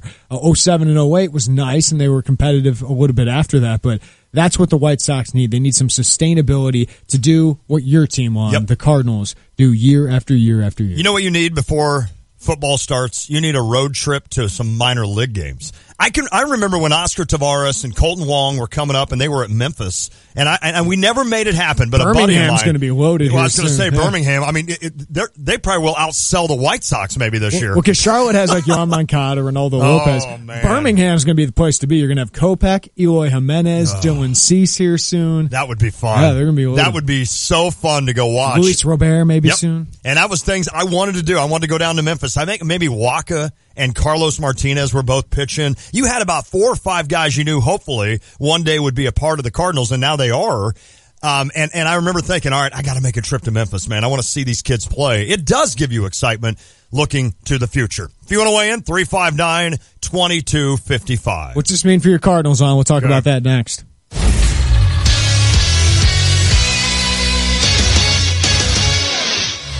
Hello, I'm Austin Berkman with the 430 Sports Center update presented by State Farm agent John Kaywood. With the service you get from State Farm, you might think their car insurance costs more, but with discounts up to 40%, you may find it even costs less. Call State Farm agent John Kaywood in Champaign, Illinois at 217-367-1105 today. Guys, it's happening. The trade we all thought was impossible has been announced. Jose Quintana is now a Cub. Quintana was traded this morning for Cubs prospects Eloy Jimenez, Dylan Cease, Matt Rose, and Brian Fleet. Jose Quintana has a career stats of a 3.51 ERA, 7.59 K per 9, and a career WAR of 21.7 per Fangraphs. Eloy Jimenez has a .490 slugging, 8 homers, and a .841 OPS this year. Cease has thrown 51.2 innings this year, and he has a 12.89 K per 9, plus an ERA of 2.79. In other baseball news, former Cardinal Johnny Peralta was released by the Red Sox. The infielder had not played a single game in the majors for the Red Sox. At the John Deere Classic, the Illini are well represented. Dylan Meyer tied for 48th at 1 under. Nick Hardy is even at 76th. Brian Campbell tied for 31st at 2 under. Nice. D8 points is 2 over. And finally, Steve Stricker is 3 over.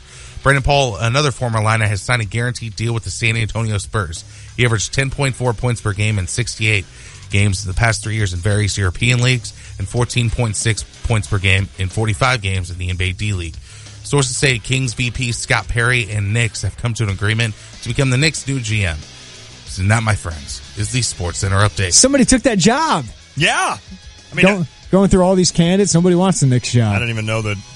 Should they even just be kicked out of basketball? Relegated? I love Peyton Manning. We haven't talked about this. Yeah. Here we are, the slowest sports day of the year. We can't even talk about the stupid stuff like the ESPYs, which I really like the ESPYs. I'm glad I don't really watch it. I watched a couple highlights this morning of it. All I watched was Peyton Manning. Because I recorded it. I had baseball last night, or Andrew did. So I went down and just watched his monologue or whatever at the beginning. That was funny. Was Kevin Durant acting? Yes. I think so, too. Yeah, and I think it was hilarious. Peyton is a fellow athlete. I think he went up to him and said, hey, I'm going to do this. Right. Play along with me. I loved when he's like, what do you think, Russell? Yeah. And it was just this frozen moment where everybody started laughing. But I loved how Manning, I think he's one of the funniest people. Genuinely funny. And I love How genuine do you think Peyton Manning is? I think he's funny. I mean, he's got a little bit of a history at Tennessee where some character issues. I heard Bruce Arians say today, I was watching just a quick NFL Live, and they had Bruce Arians, of course, the Cardinal coach, and he coached with Manning, and they asked him that question. They're like, is he always funny? And he's like, he's always funny. Yeah. He's obviously got that. But when he was sitting there going, listen, I wasn't going to do this. I was not going to talk about you guys. I just love the way he did it. Austin, you watched the ESPYs last night, right? Because I think you saw your biggest crush in the world, Allie Raceman. Oh, Allie Raceman was on my TV, so that's not an emergency at all. It was phenomenal. Great night of the ESPYs. There was a bunch of emotional speeches. The Tim Shriver speech was absolutely incredible. Yeah, I've never seen anything like that. I haven't seen it yet, but I want to see that. And Jarius, what a guy. Yeah. the little kid who was presented the Jimmy V. Courage Award. I've never seen anything like that. It was he was energetic. Yeah, he gave a strong message about organ donation. So I'll be bowling. I can already tell you that. I'll be bowling when I see that. Well, we'll get to your Cardinals thoughts here in a second, but let's take a quick break. We have Brian Billick, FutureSox.com, coming on next. You're getting excited about this, aren't you? We got some prospects to talk about. We'll do it next. It is the Tay and J Show. Hanson's Auto Repair in Urbana is a family-owned and operated full-service garage. For over 40 years, they've offered friendly atmosphere, quality work, and reasonable prices. Whether it's an oil change, brake service, or engine replacement, Hanson's Auto does it all. They're a locally owned dealer who cares, providing fast, comprehensive, and expert service. Family-owned, operated, and trusted since 1966. Hanson's Auto Repair, 1202 East Washington in Urbana. Open 8 to 5 Monday through Friday. Visit them online at hansonsautorepair.com. Alto Vineyards has long been a leader in the Illinois wine industry, winning over 700 awards in national and international wine competitions in the last 20 years. Now, Alto Vineyards, along with SJ Broadcasting, present Music Among the Vines, East Central Illinois' premier summer concert series, held under the stars. Stop by Alto Vineyards each weekend throughout the summer and indulge in Illinois wines, premium beers, soft drinks, and light food items, all while experiencing the best music the area has to offer. For more details, visit altovineyards.net or call 356-4784. This Saturday night at 7:30 at Alto Vineyards Music Among the Vines, it's live music from the Painkillers.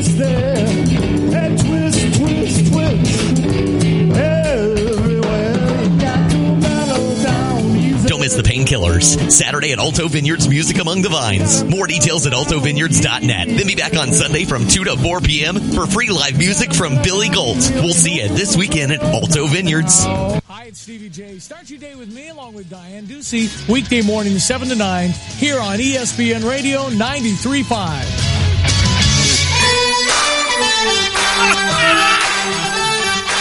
Harry lives. I heard a rumor he might be coming back. I heard that too. Little birdie told me that. Yep. So, all you hockey fans out there, get excited. Harry Black. We need to do, because I always do the Hockey Minute, and I'm not relinquishing that to Harry Black. Yes. That is my deal.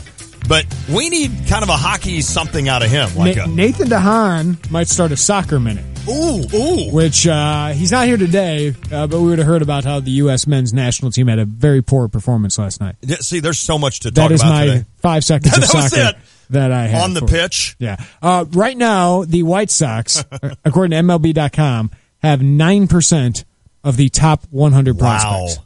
Isn't that amazing? Let's talk about some of them now. I'm just going to sit back in my chair and just have a beer and let you and Brian chat for a while. Let's head to the Jupiters at the Crossing phone line. He's Brian Billick, writes for FutureSox.com. Brian, we live in a different world than we did about 14 months ago. Yeah, man. Well, thanks for having me, guys, first off. But I know you've been a fan longer than I have, and if someone ever told you we had the top system in the league, you probably wouldn't believe them. So what was your immediate thoughts on the return for Jose Quintana, who obviously has a lot of value? Well, I was definitely talking about this last night, and because Jimenez got 2 days off on, leading up to yesterday, and then he didn't start yesterday after 2 days off when he usually plays every day.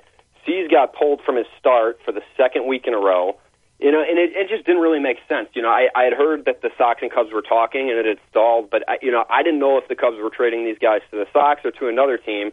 But it's something fishy was going on, and it was pretty evident by what the Cubs were doing with their minor league teams. That being said, when the trade did break this morning, seeing Eloy Jimenez was pretty exciting for me. I had kind of tempered expectations, and to get a headliner like Jimenez, that was pretty exciting when you look at some of the other options that were being talked about. What can you tell us about Jimenez as a prospect? Why are people so high on him? Well, Jimenez was a top signing, an international signing in 2013. He's just 20 years old now. Baseball America has him as the 5th best prospect in the league. He's a massive dude. He hasn't filled out yet, but he's like 6'4", 6'5", to some, over 200 pounds, and he's still getting bigger. And he doesn't swing all that hard, but when he hits the ball, it is very easy and it goes very far.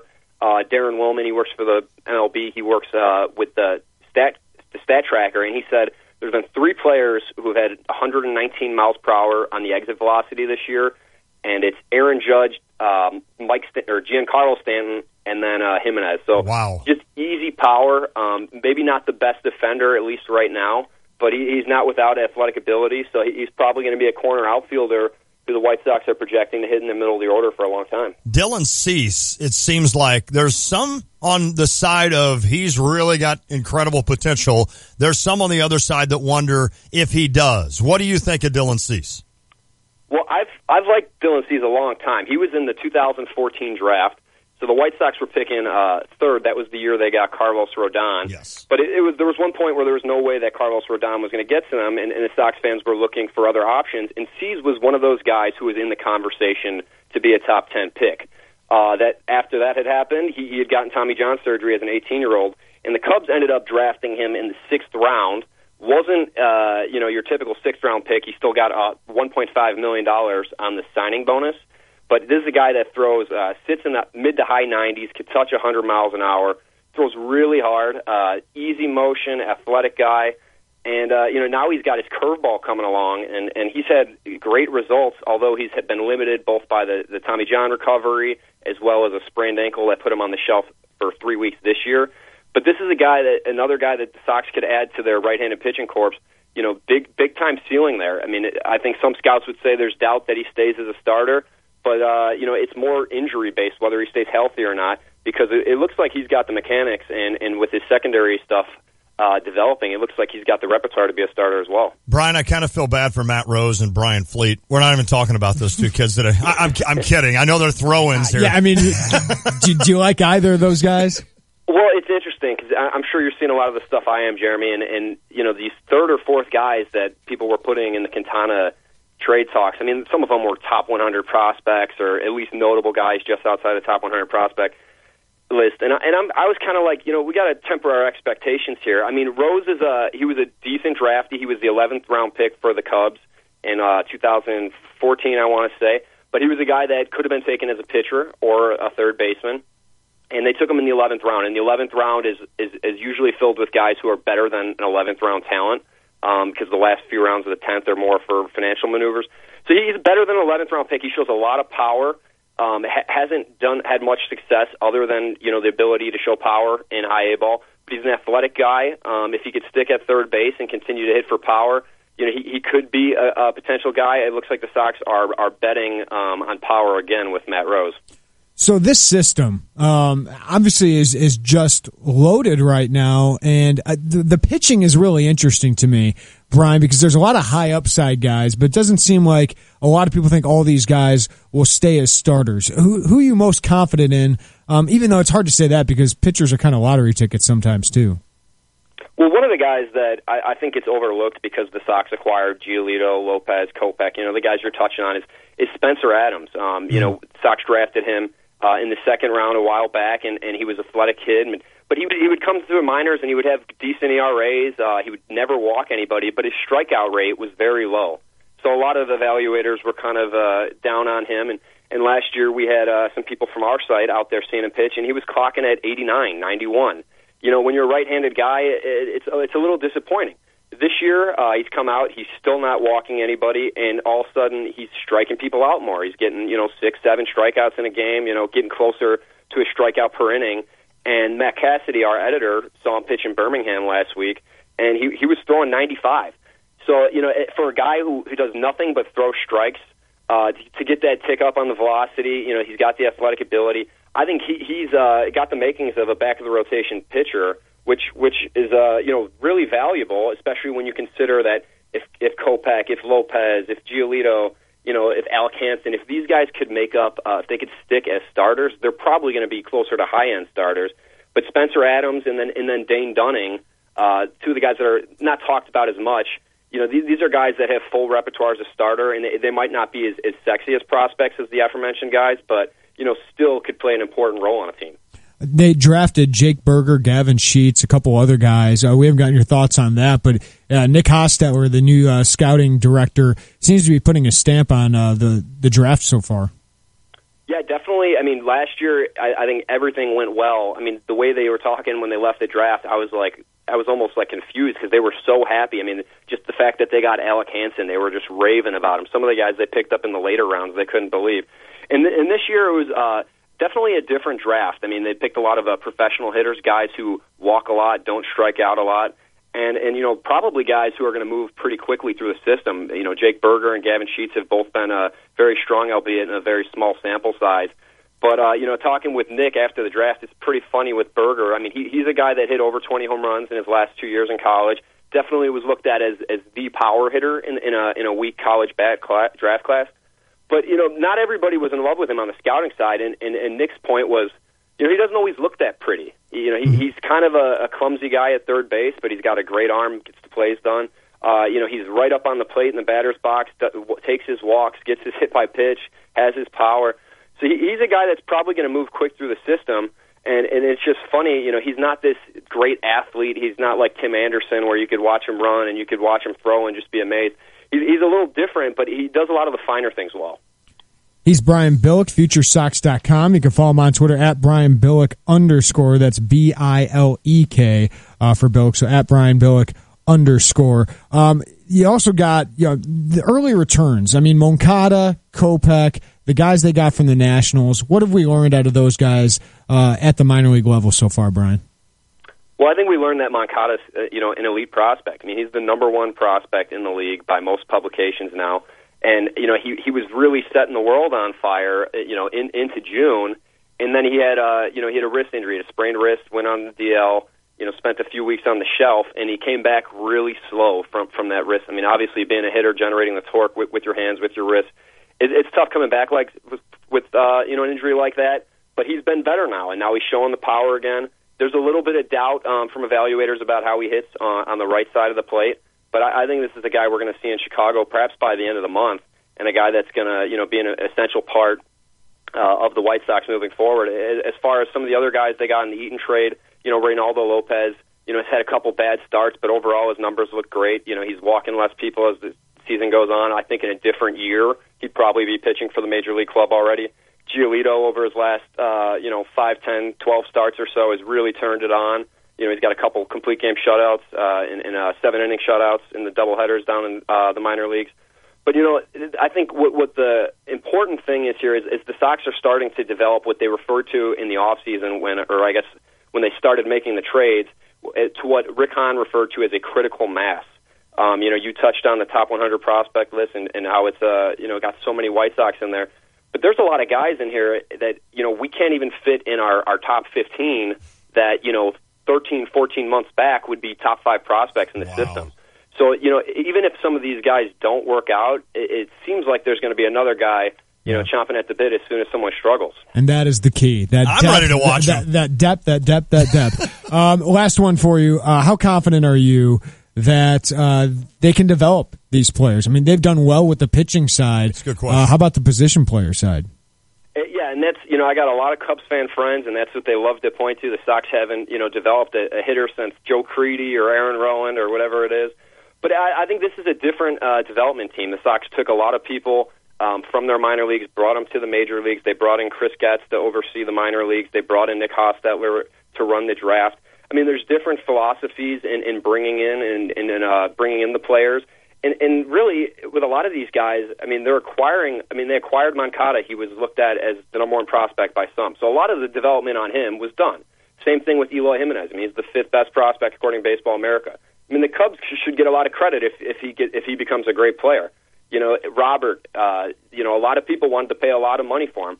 So I think at least with the guys that the White Sox have, a lot of the work's been done before the guys even stepped into the organization. Are they going to have to start converting on some of their draft picks on the positional side? Without a doubt.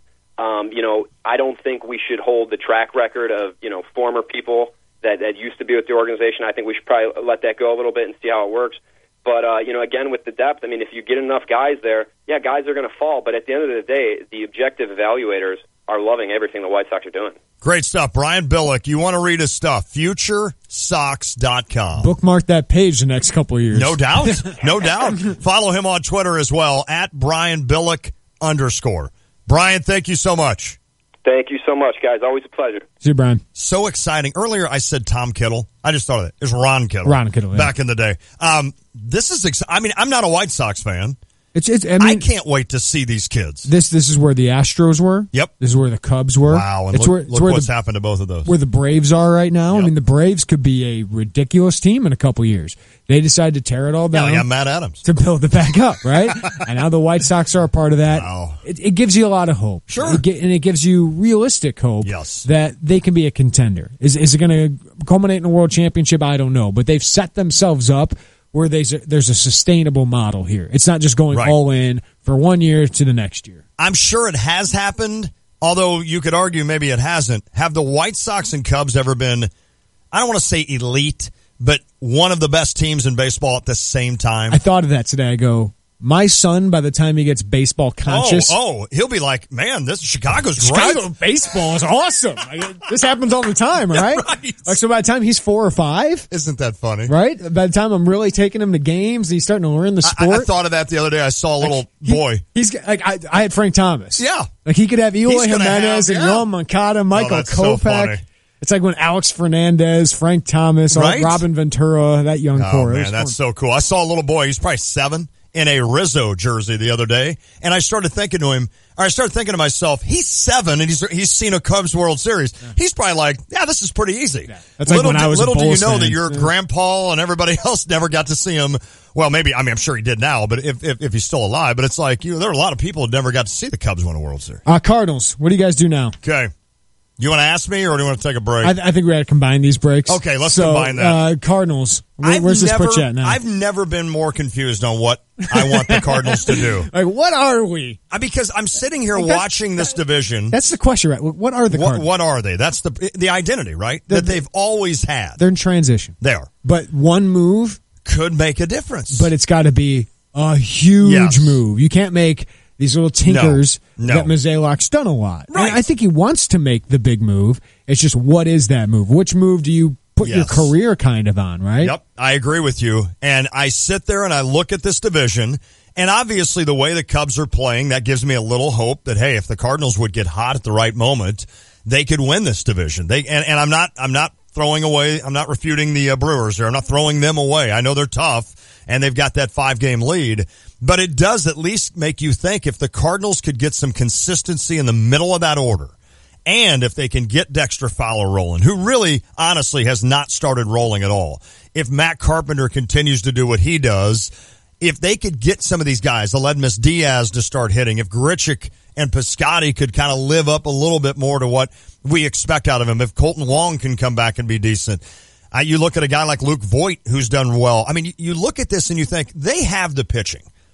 I know you're kind of borrowed time with Adam Wainwright. I think you got guys better than Adam Wainwright. You do. I mean, Lance Lynn is still high quality. In your minors. Right. Weaver and Flaherty next year are better than Adam Wainwright. Without a doubt. And I think you'll see one of those kids come up. So I sit here to myself right now and wonder, what do you do? What do you do if you're the Cardinals right now? Because it's easy for us on sports radio to go, just go take that Giancarlo Stanton contract. Everybody for Josh Donaldson. Or get that Giancarlo Stanton contract. Exactly. I mean, Mozeliak's putting his career on the line. He really is. That kind of move where you take on a 10-year contract. Yep. But boy, Stanton makes a lot of sense. Maybe that's why he elevated Gersh to GM, so he's going to make him put his career on the line for that trade. That's not a bad idea, Mo. We'll talk more about this, and congratulations to Brandon Paul, who gets a guaranteed contract from the Spurs. Awesome. We'll talk about that a little bit next hour as well. Can't wait to do it. We are back. Should be a fun 5 o'clock hour. We'll take your calls, 359-2255, your texts as well. It is the Tay and J Show. There is more to me, Queen Eliara of Elfgard, than my elven magic.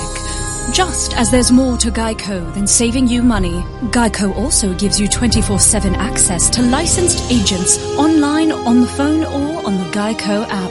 And while I am a mighty elf queen, I am also a mighty big fan of barbecue potato chips. Minions!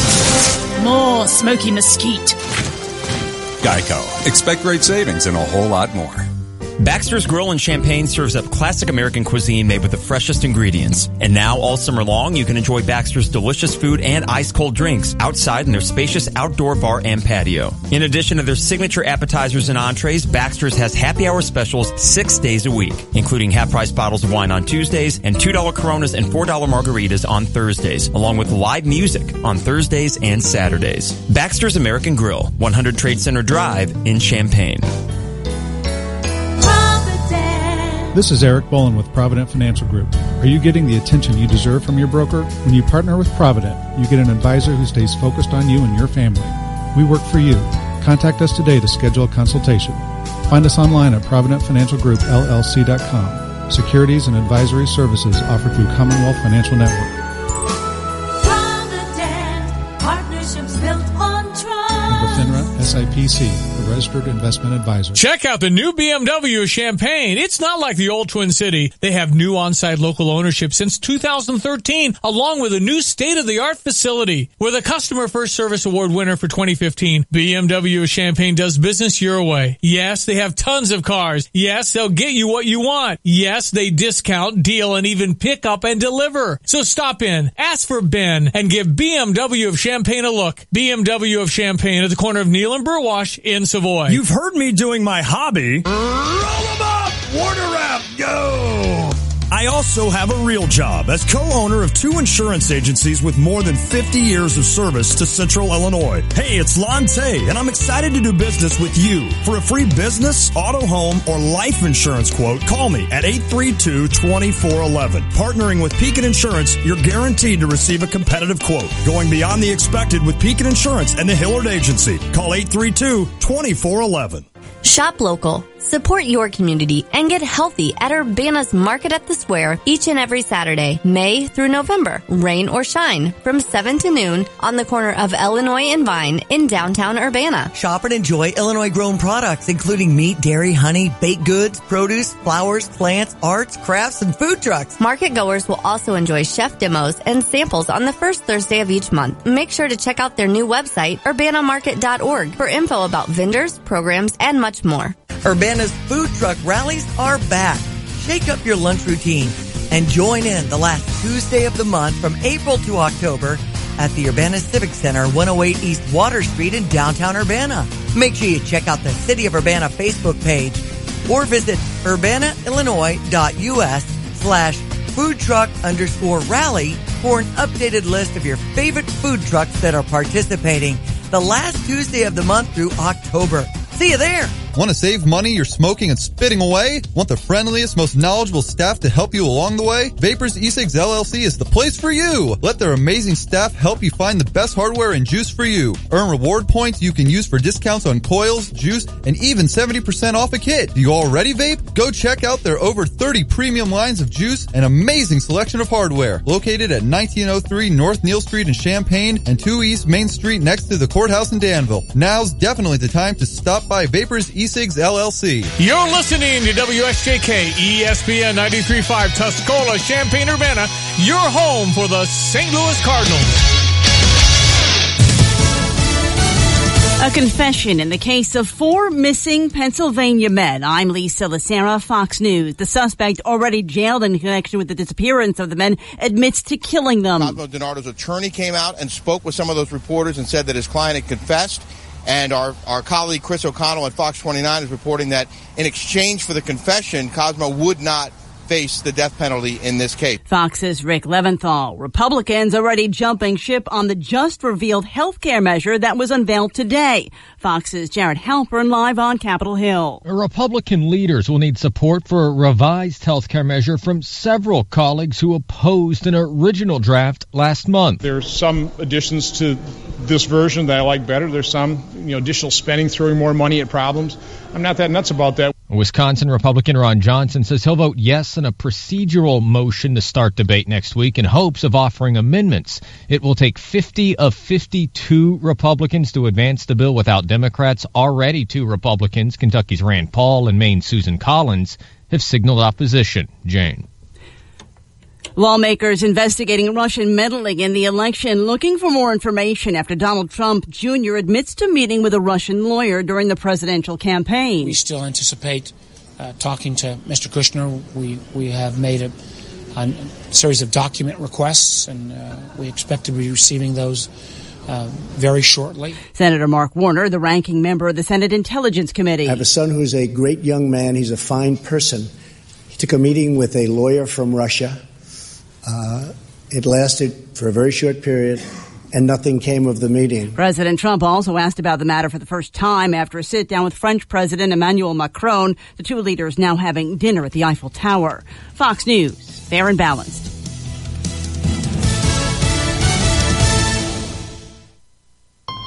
The Ford Summer Sales Event is in full swing. Get 0% financing for 72 months plus an additional $1,000 on top of your trade-in. It's summer's hottest deal on vehicles like Ford Fusion, Escape, Mustang, and Explorer. Offer ends July 31st. Take on summer right with Ford, America's best-selling brand, and save big across a full lineup of Ford vehicles. Get 0% financing for 72 months plus $1,000 on top of your trade-in. Hurry into the summer sales event going on now only at your Ford dealer. Best-selling based on 2016 sales. Not all buyers qualify for Ford credit financing. 72 months at $1,389 per month for $1,000 finance regardless of down payment. Trade Assist cash requires trade-in of 95 or newer vehicle or lease terminated 30 days prior to or 90 days after delivery. Not available on Mustang Shelby, GT350, GT350R. See dealer or go to buyfordnow.com for complete details. Take new retail delivery from dealer stock by July 31st, 2017. Award for information that could help police in Ohio find the suspects behind a deadly shooting at a pregnancy party last weekend. $10,000 is being offered for information that leads to the capture of two gunmen who shot up a gender reveal party Saturday in Coleraine Township outside Cincinnati, hosted by a mother-to-be who was one of 9 people hurt. She lost her baby. A boy. A 22-year-old woman was also killed. We don't know who the suspects are or why they did this. Police Chief Mike Denny, 3 of the victims shot were small kids. Jeff Manasso, Fox News. An 11-year-old New Jersey girl reported missing last night by her mother, found dead near her apartment complex. Police investigating it as a homicide. The Monmouth County prosecutor saying they had been really hopeful they would find her.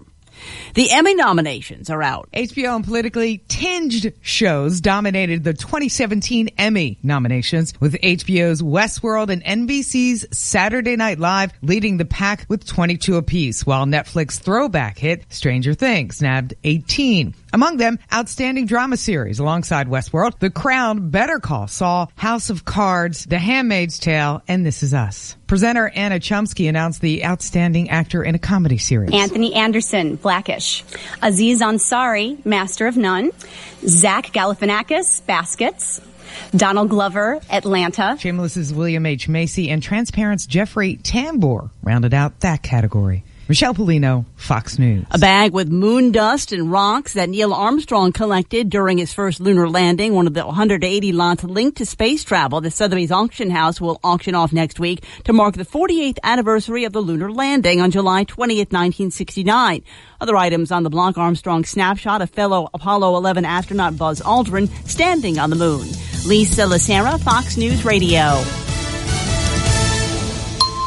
I feel like I need to take a breath. You're just a young-looking 46-year-old, that's all I'm saying. I appreciate that. Here's your ESPN Radio 3-day forecast brought to you by Chief Bauer. Trust the experts at Chief Bauer Service Experts to keep you cool all summer long. Call 866-EXPERTS, or you can visit them online at chiefbauer.com. Tonight, partly cloudy, a low of 65. Friday, mostly sunny, high 83, a low of 58. Saturday, mostly sunny, high 83, a low of 62. Right now, mostly cloudy, 85, feels like 95 in Champaign-Urbana. You ready to clap? Yeah.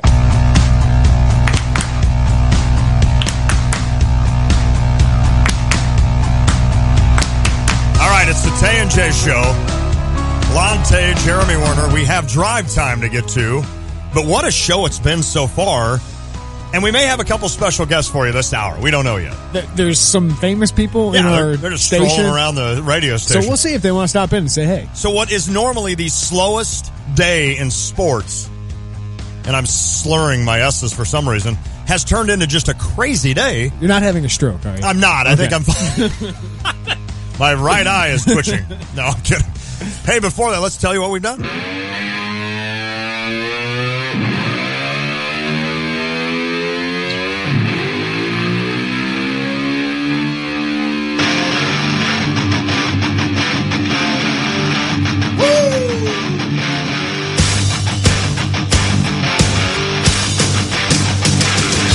It is drive time, presented by Honda BMW of Champaign. For new and used vehicles, visit their huge inventory at the corner of Neal and Burwash and Savoy, or you can visit them online at drivechampaign.com. Well, on Tay, this will recap the first 2 hours of the Tay and J Show. J.J. Watt tweeted about the 2005 Illini basketball team. Remember? We actually didn't talk about that. Not quite yet. We'll see if we can get to that. Let's be honest. We had one thing on our mind today, and that's the baseball trade between the White Sox and the Cubs. Before we even break it down, of all of the trade and all the nitty-gritty, what was your thought when you just saw that the White Sox and the Cubs, not even the players, that those two teams made a trade? What was your thought? Good. Yeah, I agree with you. Because it made too much dang sense. Yep. Right? This made too much darn sense for it not to happen. Yes. And that's what we talked about. Like yesterday, Austin and I were talking about the Cubs and what move they should make. And I said, well, Jose Quintana makes the most sense. Perfect. And that's what is nice for both franchises here, is the Cubs, they have a great brain trust headed by Theo Epstein and Jed Hoyer as well. They're not worried about helping the White Sox, or if Eloy Jimenez ends up a Hall of Fame player for the White Sox. If George Bell would have led the White Sox to a couple World Series, wouldn't matter that they traded Sammy Sosa. That's correct. But as long as you think you got the best package of players for whatever you give up, that's what you should do. And for Rick Hahn and Jerry Reinsdorf, more importantly, because he's the guy I think would stop this more than anything, because he's got the little brother syndrome. Yes. Of the White Sox and the Cubs thing, and the Cubs just winning the World Series. Doesn't matter. As long as you got Eloy Jimenez, who's the best prospect that was made available in a trade for Quintana. You got Dylan Cease, who the White Sox think very highly of. If that's the best package of prospects you can get for Jose Quintana, and it's from the Cubs, do it. Who cares if they win another World Series? Has nothing to do with you. I agree. Right? What you need to worry about is bettering your franchise. Yep. It's not like your franchise gets a much better because the Cubs don't win a World Series. That's exactly It's more important that you win. And this puts the White Sox in position to win. The plan continues for the White Sox. We'll get to that here in a second. For the Cubs, it's now. They add Jose Quintana. You've been a Quintana guy, obviously, for the past few years watching him with the White Sox. What do they get out of him? Saad of Sharma from The Athletic joined us in the 3 o'clock hour. Here's his take on getting Quintana. And the fact that he came to the Cubs is a really big deal. He just wasn't getting that elite type offer. You know, the Braves weren't gonna offer a guy like Acuna. The Brewers weren't giving up Corey Ray or Brinson. So these elite type names just weren't being put out there. And the Cubs clearly in desperate need of control pitching, not just for 2017, but beyond. Were willing to make that because they understand, they see where they are in the contention cycle. A team like the Braves and Brewers, I understand them balking at that price. Do they need pitching? Sure. But they also understand that they're in a different contention cycle. The Cubs have a 3-4 year window where they truly believe they can win a few more World Series. I said this before. Stuff. I love this even more for the Cubs and the White Sox. And I'm pumped as a White Sox fan. Sure. The Cubs just added a controllable arm, one of the best arms in baseball, and a guy that's going to give you 200 innings every year. It's unreal. Well, I mean, so we got 8.5 in 18. You've got 10.5 options in 11 million. I mean, these are options that are so controllable and so worth it for the Cubs. All right, can we slam the brakes real quick? Can we just stop drive time real quick? Yeah, we can restart this up. It's not often. Often you have a former Illini icon and current Illini icon hop in the studio with you. I'm not joking. Dee, can we switch sides so we can get you on the camera of our YouTube stream? That's fine, whatever you need, we got Dee Brown joining us in studio now. So we'll flip spots with you. I think we've got Jay Lehman walking around the station somewhere. Jay is in here. That's the guy, too. That's my guy. I bet. What's up, D? How you doing, up, buddy? Man, I'm happy to be here, man. He came and asked me, do I want to be on this show? I'm like, of course. Put me on. Let's. Hey, we're gonna get right timeliness. Cubs, White Sox make a trade. How crazy is that?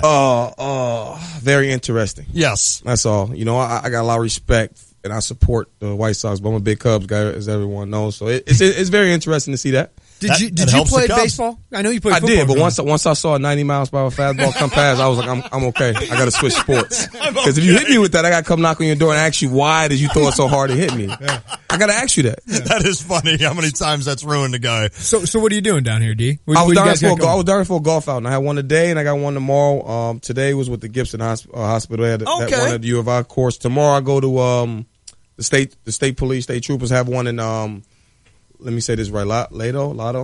Loda. Yeah, very sorry, Loda. I love you guys. I know, PBL, I'm sorry. I'll be there tomorrow. I love it. I'll be there tomorrow. So you're in town for this, and you pop by. We appreciate it. And I'll also come to see my mom. My mom loves Champaign. She lives here. So I always come down to see her, bring the kids down to see my mom. That's my mom awesome. loves Champaign. And I also love Champaign, too. I got a lot of buddies down here. Well, heck yeah. So Dee, you're back into coaching a little bit, right? Yeah. I just came from China. I did a month in China where I took a USA team over there, select team that currently was the Bloomington Flex. Took 12 guys over there, went 8-2, played 10 games in 13 days.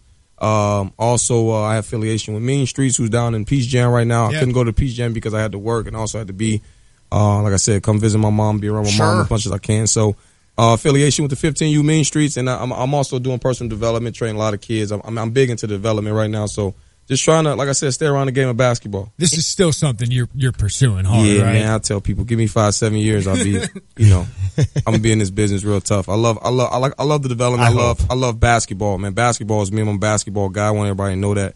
I definitely one day see myself really on the big stage doing it. I just want to learn as much as I can.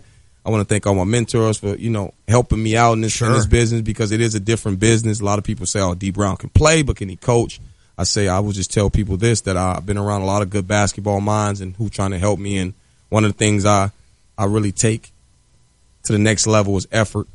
Get some guys who actually get on the court and want to play hard and love the game. So respect the game. I'm looking forward to getting back into the game and being around it. You know the game, so it's not hard for you to coach, obviously. No, it's not actually. But how hard is it to not play and sit on the bench and coach a game? Easy work, because I train basketball still. When you're done playing basketball, a lot of guys do other things. I golf, but I'm not that good in golf, so I still train basketball. I still shoot 1,000 shots a day. Still get out there and run. Still get out there and play. So I'm not trying to play on a high level anymore. I just enjoy playing, and I ask people all the time, why do people jog? Why do people ride bikes? Are you trying to be a cyclist? Are you trying to be in the Are you trying to run marathons? No, you just actually enjoy getting out and doing it. So I love basketball, I love the game. This is what I do. Dee, I got to ask you. You came back. You ask me anything, man. Come on. I got to ask you. You know me. You came back here and people were so excited, and it didn't work out. And you can discuss that if you want to. I know it's personal for you, but what has happened over the last month since that happened? So I mean, what's this been I like? still get the same love, man. I just think people have been so supportive of me. Rally behind me. I would just tell people, you go through things in life. Sure. I never hide from anything. I just would tell people, you're working on yourself. You want to get better. And, the bounce back is real. I will be back definitely. And I'm an Illinois guy, and everybody knows that about me. I saw, Illini fans get nervous every time you go see Coach Self. Oh, yes. Only seen Coach Self one time in 15 years. Look, to my Illinois fans, that's my guy. If it wasn't for Coach Self, Norm Roberts, talked to Rod Justin yesterday, all these guys, Billy Gillespie, Jerence Howard, it wasn't for those guys, I wouldn't have put the University of Illinois jersey on, first off. So I show respect. And why wouldn't you want me to be around greatness to see what these guys are 13 straight champions, one national championship, countless. I mean, I don't know how many his resume is just impeccable. Why wouldn't you want to be around greatness? And I want to go down there. All I know is Illinois. I've never been nowhere. I've never been to other campuses. I never had an interest to go to other campuses. So now I go around and learn what they do, pay attention, be a sponge. Why wouldn't you guys want me to do that? So when I come back here, if we won 13 straight Big Ten championships, they probably got to get a statue of somebody hung up. Is the door still open to come back here? Yeah, man. Come on, man. Shout out to Josh Whitman and the whole administration, man. The University of Illinois has been supportive and love me. Yeah. So all I could just tell you is I'm going to be a sponge, go learn, bounce around. And like I said, God willing, once Atlanta, always Atlanta. So. That's awesome to hear, D. Bill Self leaves. Was there any inclination to follow him when you were? That's a fact. Everybody know that. But I'm going to tell you guys why you should love Bill Self. He didn't want us to leave. I say us. That's cool. A couple of us was going to leave. So you got to stay and finish what you started. When you commit somewhere, you stay there. And it didn't matter who came in as a coach. Obviously, we got a real good one in Bruce Weber. But I remember the time where it was, what's the guy name at Oregon? No disrespect. Dana Altman. He was one of the guys as well. Ron Gunther did a great job of getting some candidates up to come and coach the team because we were solid. Sure. We had a really solid team. I mean, we started off my sophomore year 3-3, and everybody was down on us, and we won 10 straight or something like that. I remember a game we won at Indiana. It was like 49-48. It was very interesting. Like I said, when Bill Self left, there was a lot of emotion. But at the end of the day, University of Illinois basketball is where you want to play, where you want to be. I know Jeremy's going to ask you about this current staff now with Brad and et cetera, but I've always wanted to ask you this. You were here in Illinois, and you were the poster boy of college basketball for a year or two. I mean, it's you popping your jersey, popping that Illinois. And sometimes I sit here and I get so frustrated as an Illini fan when recruits don't want to take a chance to come to Illinois. You are one guy, and I know that's what you beat the path about this. Mark but Smith now hops now Mark Smith, but it can happen here. I mean, you can come to the University of Illinois and do what you did and be the face of college basketball. Facts, man. You got to think about when I came in, we was nervous to replace the Frank Williams and the Sergio McClain. Sure. All them guys, they have sustained success. They was consistent. They won every year. They was competitive. So we had to follow a tough act too. So when everybody say you could be the next Dee Brown, all that, I tell kids, listen, man, it's the reason why people love me here in this community because I won. And it wasn't just me. We won. Right. I had a really good team. I recruited guys to come play with me. We filled the slots. Got James on board. Got Darren on board. And then once you continuously understand that you get the best players out of the state, couple of 2-3 players out of the state, and then you go Florida, Texas. I mean, you can really build something special here because in those places, basketball is not the sport. Football is. You come here, man. They love basketball. Good call. They love basketball. And when you come here and win, it's rock star status. Have you talked with Coach Underwood, and what do you think of him? Yes, I talked to Coach Underwood. I tell people my first 4 years of coach, if I can go 109-27, I'll be blessed. The guy's a winner, man. Pretty good record. The guy's a winner. I don't knock nobody who wins, and he's a winner. He's tough. He takes on my approach. He's one of the guys where I look at a coach when I play for him, and I look at him and say, no doubt, I'll play for him. So. Yeah.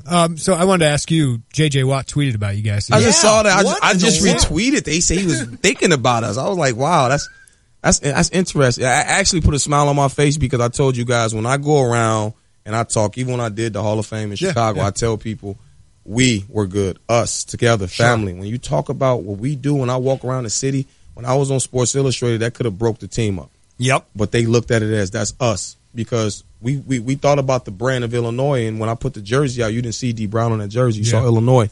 So I do it for us. I did it for we. And when you think about team, I just was a star role player, and people laugh and say, "Oh, you so humble and all that," but it's a fact. I did my job each and every night. It wasn't how many shots I made; it's did I bring that energy? Did I play with heart? And that was my role. And I used to tell people all the time, you go back and quote me. That's when media wasn't really, when we have social media and all, I said, Darren Williams is the best point guard in the country. Mm-hmm. Darren Williams is the best point guard in the country. People was laughing like him. I'm like, yes, that guy right there. Yeah. Luther's probably our best defender, our best player. He averaged 15 points. He shot the ball well for us. When we needed crucial plays, we got Darren. James was our heart and soul rim protector. Without him on the court, we're a whole other team. Right. With him on the court, we win a national championship. So it shows you how everybody plays a part. Everybody. And y'all forget we didn't have Brian Randall that year because of the Brian Randall rule, punching the wall. And that guy, y'all know how special he was. He can do a lot of different things. He can guard multiple positions. So it's a lot of things that, when I think about that, you got to think about that team. And that's what wins, especially here in Illinois. Illinois is a 4-year institution. You got to get a guy to come in as a freshman. When he leave as a senior, he got to be Luther Head. He got to come in as a slasher, leave as a shooter. You come in as Dee Brown, who really, Dee can't use his left hand. He can't really shoot. My deep ball is good. I can finish both hands. You got to develop. And by the time you juniors and seniors, you should be rolling. You should be blowing people out because of the development, the continuity, the us, the we. And you can do that here in Illinois, and I'm really excited about the new coaching staff. Well, and then you got the fans behind you as well. Yeah. Yes. Well, Mr. Hall of Famer, Mr. One-Man Fast Break, I want to ask you this. What's the fastest you've ever felt? Like, was there a moment like I felt faster than ever? That's awesome because some of the things we teach or I teach now is respecting the game. Respecting the game meaning body. When Darren is 205, 203, he's faster than me. Yeah. He's faster than a lot of guys, right? When I'm 200 pounds right now, when I'm 180 pounds, I just feel like I can get anywhere in 2-3 dribbles. Taking care of your body is very big. Leaning up, understanding that speed is for me. I wasn't athletic, but my speed made me athletic. Mm-hmm. So if I get up and down, that means I got to be light. And of course, getting in the weight room, taking care of your body. But for me, it was the lightest I ever been was 180, and when I was 180, I was a blur. Was there a moment like beating some point guard, whether it was another fast guy, Chris Paul? When we was on the road, when we played against those Missouris, Iowas, my energy was different. Yeah, I got to get there. I remember it was a situation in the Michigan State game where I caught the ball. I took like 3 dribbles and finished, and I remember Dick Vitale was saying but when you're on a roll like that, man, and the energy level is different. I tell people that Missouri game, I can't wait to see the Missouri game this year. Oh. The energy level you play with in that game, the first 3 minutes, I'm not making this up. Your heart be like you can barely breathe. And that's when the times where, Missouri fans really didn't show up as much. It was all orange in the building. Right. I mean, you really got to win. It's going to be different this year. It's going to be a lot different. It should, no. Let's take that back. It should never be different. Right. It should always be the same. I agree. We were number one in the country, and we beat them by 1 point. Wow. We struggled to beat them. Isn't that crazy? And I don't even know who they had. That's not a disrespect to Missouri. I'm just telling you, like, at the time, we that game, we was like, we can lose to these guys. That's how hard they play. That's the best assessment of that game, and we've talked to 100 people about that. Somebody asked me this the other day, so forgive me. They asked me about the championship game against Carolina, and they asked me if I've watched it again, and I said no, I won't. And I wasn't a player. Have you watched that game again? I watched it twice, and this is the story. I steady telling you guys these stories because they're real, of course. It was a shot that I had, rest in peace to Coach McClain. Yeah. I didn't take a shot in the corner. We extra passed so much, you guys, but Coach McClain was like, you the guy, D. You supposed to shoot that ball. And when I watched the game again, my heart kind of like fell because I still can't get over that game. My goal now in my life is to win a national championship. When I watch national championships or I watch championship games, I don't think about the confetti and the guys who celebrating with the champagne. I think about the other team in the locker room because we was those guys. And it took us a long time to get over it, and I'm still not over it. No, I can tell. And that's removed. And that game, if we keep you under 70 points, we win a national championship. If we have James Augustine, we win a national championship. A lot of things you could go back and keep reflecting on and talk about, but I would just tell you guys, when Illinois basketball wins a national championship, the state going to have to close down for a month. Totally. It's going to be that crazy. You mentioned Brian Randall, one of the nicest guys. Unbelievable. What'd you say to him after he punched that wall? Did you guys say anything to him? It's a new rule because when guys miss dunks or miss a shot, I can see if that's the last shot they ever took in their life. Yeah. But you get so many more. You know what I mean? He made a great play, but he's a great guy, though, man. That next year he came back, he was, he did a lot for us because he helped me out so much because after my junior year, everybody's like, he's only going to be good the next year. Well, we started off 15. No, we knew we was going to be a top 10 team the whole year, getting Randall, we had a lot of pieces and we really guarded well, but he was a really good basketball player. Sure. Still is a good basketball player, by the way. I was going to say, he's still playing, I think. Yes, he is. And like I told you guys, he can guard multiple positions. I played him actually as a pro 4 times, and I don't think I scored over 10 points on him. Isn't that crazy? Oh, locked me down. I couldn't even score. That is, he's like that. Yeah. The guy we didn't mention is Roger Powell. He's doing some good stuff right now. Y'all listen, man. Roger's unbelievable. Hey, anybody out there listening, man, I love Illinois. Sometimes Illinois going to recruit against Vanderbilt. I get that. This is the business. If that kid, if Roger Powell show up in your household, it's tough to turn this guy down. Oh, amen. What he lives, he was so big for us, man. Because I remember his first 2 years, he was this person. Then his last 2 years, he became. It's just unbelievable. And y'all forget he's 6'7". He was destroying people. Right. Playing really well. It's some games he won by himself. That dunk against Louisville. Oh man, that dunk. That might be I was there. That might be my most favorite Illinois moment ever. Now, I mean, obviously the win against Arizona, all that stuff, but to actually be in person at a game and to watch Raj do that, and I could see him out of the corner of my eye because I was looking right at the basket from where I sat. The angle was perfect, and I just saw this blur coming. And the next thing you know, it's just Roger just jumping through the air. That was so cool. It still gives me goosebumps. Another thing about Roger Powell, y'all, he works so hard, man. Yeah. Y'all don't see behind the scenes. And y'all gotta understand something. With the attention not being on him not touching the ball as much, when Raj, the chemistry we had amongst each other, when he wanted a shot, of course, every time he touched it, we knew he was going to shoot it. But when he wanted a shot, he can communicate and say that to us. Hey, I ain't touched the ball. I need to get, And the guy was phenomenal. That's cool. He was phenomenal. I got one more for you. Brandon Paul just signed a guaranteed deal. He should have, man. He should have. I always thought he had a chance to make it. I mean, but he's going to be one of those guys at the fringe of a roster. It's a numbers game. And what kind of advice would you give to him? In the NBA, I tell everybody out there, when you see guys that's on the border like that, like he's right on the cusp of making the team, you got to keep believing in yourself, keep working. I told him he should go to Europe and play. Okay. I said, man, go to Europe, get some money, play, learn that game. There's some really good players over there. You see a lot of Europeans still getting drafted.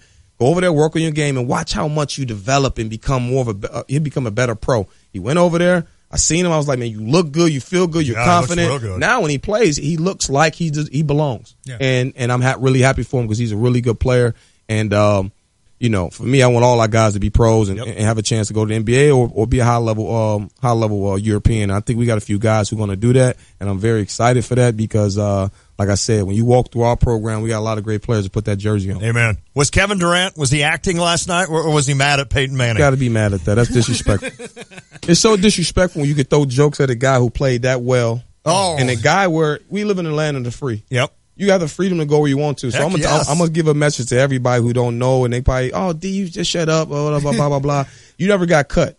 Cut in all languages, fired, waived from a team. Meaning they can come in and tell you we don't want you on the team, or come in and tell you you're traded so you have to move. But a guy can tell you I can go to any team I want to.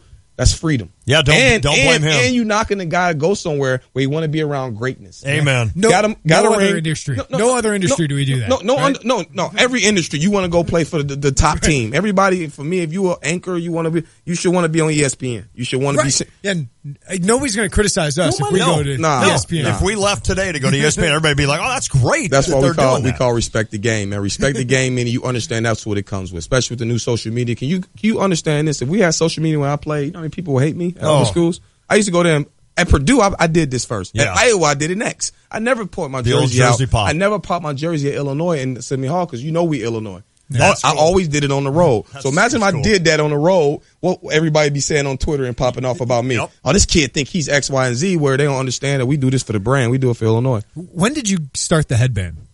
It's so funny. In high school, we used to wear headbands all the time to school. Yeah. I used to have this funky Jerry curl in this fro, and I used to sweat, like the Jerry used to sweat off my head, and he used to go in my eyes, and I used to be like, I don't like that. So I put the headband on, and then so it's actually functional. Yeah, it was actually functional for me. And then I take showers for the game, people, so African Americans get ashy legs, so I pull the socks up. I ain't like to put lotion on. I'm lotioning before the game. Can you picture me lotioning before the game? The true story. True story. So I put the socks up. Then I come out. I ain't gonna lie to you guys. Not everybody wearing mouthpieces.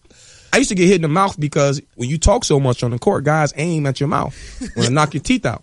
That's why I wore mouthpiece. I used to talk so much trash, man. People used to hate me. This bobblehead is pretty solid. It's solid. All them bobbleheads are solid. They are. All of them solid. I'm gonna tell you something, man. That those right there were special. But all the comparing us and the '89 team is crazy for me because you look at other institutions. You don't compare all their great teams. Right. I would just tell you guys that we need more teams and more players, and for this to pick up because we respect that team. But I got to respect the Frank Williams teams as well. Yo. We will struggle to play against that physicality. I agree. And that's more recent. Y'all should compare us with them. Yeah. They had the bodies. They had Lucas Johnson. That's my second favorite player is Lucas Johnson. Goofy. They had guys who actually came out and played hard. Remember that one game they played, I think 9 guys fouled out? I think it was Arizona. Game. I'll never forget that. So little stuff like that where they don't get no love, man. We had to follow a tough act, and they set the blueprint for us because when we came in, we had to win. Yeah, they were one step away from a final. And don't forget that 84 team that had to play at Kentucky. And then, of course, they made the new rule that you can't do that anymore. Well, pretty smart move, NCAA. So throughout the years, it's good that we do that we have 2 great teams to compare. But at the end of the day, we want to make sure that we understand that, man, both of those was great teams, great players, great individuals. And when you talk about those, you got to talk about a lot of players. So it's a we thing. Yeah. It ain't just one. This program deserves a national title. And it's going to get it. Yep. It'd be awesome, and if Dee Brown's there, right along with it, that'd be fantastic. Hey, even if I am somewhere, y'all just listen. That Final Four be right behind the bench with all orange on. Maybe wear headband, socks, and a mouthpiece. You and Bill Murray. Hey, no, look, we gonna be there. We gonna be very supportive of it, man. But at the end of the day, like I said, this is a great place. Great awesome. Basketball, great fans. We don't got to talk about academics. That's we are an academic institution. Sure. But at the end of the day, man, we're gonna be fine. Shout out to Brad Underwood and his coaching staff, man. I love those guys. Chin is my guy. I've been knowing him for a while. He's going to be great for us. And I just want to show love and show support like always. Appreciate you stopping by, man. Thank you. Anytime. Thank you for having me, man. No, I really appreciate it. I love you guys, man. Anytime you want to swing by, D, we'll take you. And Juan's still talking about how you didn't do the Pop Shot contest. Yeah. So, which I totally get. You were busy. You were dressed in a suit at Jupiter's at the Crossing. We need to have D sign our Nerf hoop up here. You think Tyler will get mad? Our intern brought that in, and he signed it. I like that. It's a pretty solid one, but we're not going to do that. D would crush me. But all know that. D would crush me. Thank you guys so much. I'm proud of you guys. I love what you guys are doing, with the new media and how everything get get out there, and I know people listen to you guys. But thanks for having me. And like I said, I'm all in as far as with Illinois. And one day, like I said, I told you guys my plans of definitely my calling is coaching. I love it. Yeah. Fantastic, buddy. Good luck with everything. Appreciate it. I wish we would have been around in 05 for the Tay and J Show. That would have been a fun show. Well, thank you guys, man. Dee Brown, our guest. That was awesome stuff. We're back. It's the Tay and J Show. ESPN Radio Sports Beat. From Charlotte, here's Dari Noka. Wow. I seriously lost it. It was classic. So I'm sitting at dinner with my SEC Network friends and SEC executives when I see it cross my phone. Peyton Manning throws a barb at Kevin Durant. All right, by this point, you know me, Mr. Thunder fan, and I have to see this video, no matter where I am. Now, ESPY's host, Peyton Manning, was talking about the U.S. gymnastics team when he tosses out this beauty. That team was so dominant that Kevin Durant said he wants to play for them next year. Now, I'm really not bitter Thunder fan anymore. KD is gone. He got his title, fine, whatever. But I'm always a fan of clever humor, and that was brilliant by Peyton. And Kevin Durant was not pleased. The stone-faced KD was not laughing. Everybody else might have been, but not Durant. He didn't see the humor in the joke based entirely on fact, quite frankly, by Peyton. If you've missed it, and I'm sure you haven't, the insinuation was that Durant would bolt for any team that's dominant like he did with Golden State. But really, props to KD. He took over that team. He became the reason they won the title, even if they still probably would have mustered their way to another title without him. In 60 seconds, the uneasy day of one SEC head coach here in Hoover. Here's the scoop on garden soil. Sometimes it needs help from the Home Depot, where bags of Miracle Grow garden soil are a special buy, 3 for just $10. It improves existing soil with nutrients plants need for stronger roots, so they'll hit the ground running, starting with much better ground. Miracle Grow garden soil, 3 bags, $10. Now at the #1 retailer for Scott's Miracle Grow, the Home Depot. More saving, more doing. Valid through August 2nd while supplies last. Contiguous U.S. only. Limit 80 per customer. AutoZone presents Keeping Cool. When the AC is on the fritz, your commute becomes a hot mess. Luckily, AutoZone carries AC Pro refrigerant that helps restore cold air in only 10 minutes. Now get 20 ounces of AC Pro refrigerant with hose and gauge for just $34.99 after a $5 mail-in rebate. So visit your local AutoZone. With over 5,000 locations, the right supplies and good advice are just around the corner. Let's get you what you need. See store for restrictions and details. Get in the zone, AutoZone. Today has been an uneasy day for Hugh Freeze, the Ole Miss head football coach, having to deal with questions at SEC Media Days that just aren't easy to answer. Questions about the NCAA investigation that has found his program guilty of over a dozen infractions. Now, every year at these Media Days where I am in Hoover, Alabama, there is some major storyline, though they rarely involve infractions. But Ole Miss is at the middle of that nastiness right now, and Freeze is the coach having to answer the unfriendly questions. His university will face the Committee on Infractions at some point this fall. More will be known then in terms of punishments. But for now, why don't you be thankful that your Thursday was better than that of an SEC head coach, Hugh Freeze? With the ESPN Radio Sports Beat, I'm Dari Noka. Check out the new BMW Champaign. It's not like the old Twin City. They have new on-site local ownership since 2013, along with a new state-of-the-art facility. With a Customer First Service Award winner for 2015, BMW Champaign does business your way. Yes, they have tons of cars. Yes, they'll get you what you want. Yes, they discount, deal, and even pick up and deliver. So stop in, ask for Ben, and give BMW of Champaign a look. BMW of Champaign at the corner of Neal and Burwash in Savoy. Do something real to help recovering addicts get back on their feet. At Champaign's Jesus House Recovery Center, we strive to develop men's connection with God to improve their lives. We work on developing their skills to pay off legal debts, save a portion of their income, and return back to society. You can help these men complete the program by donating household items or a monthly or one-time cash gift. Call 217-761-8863 or go to JesusHouseRecovery.com to make a difference today.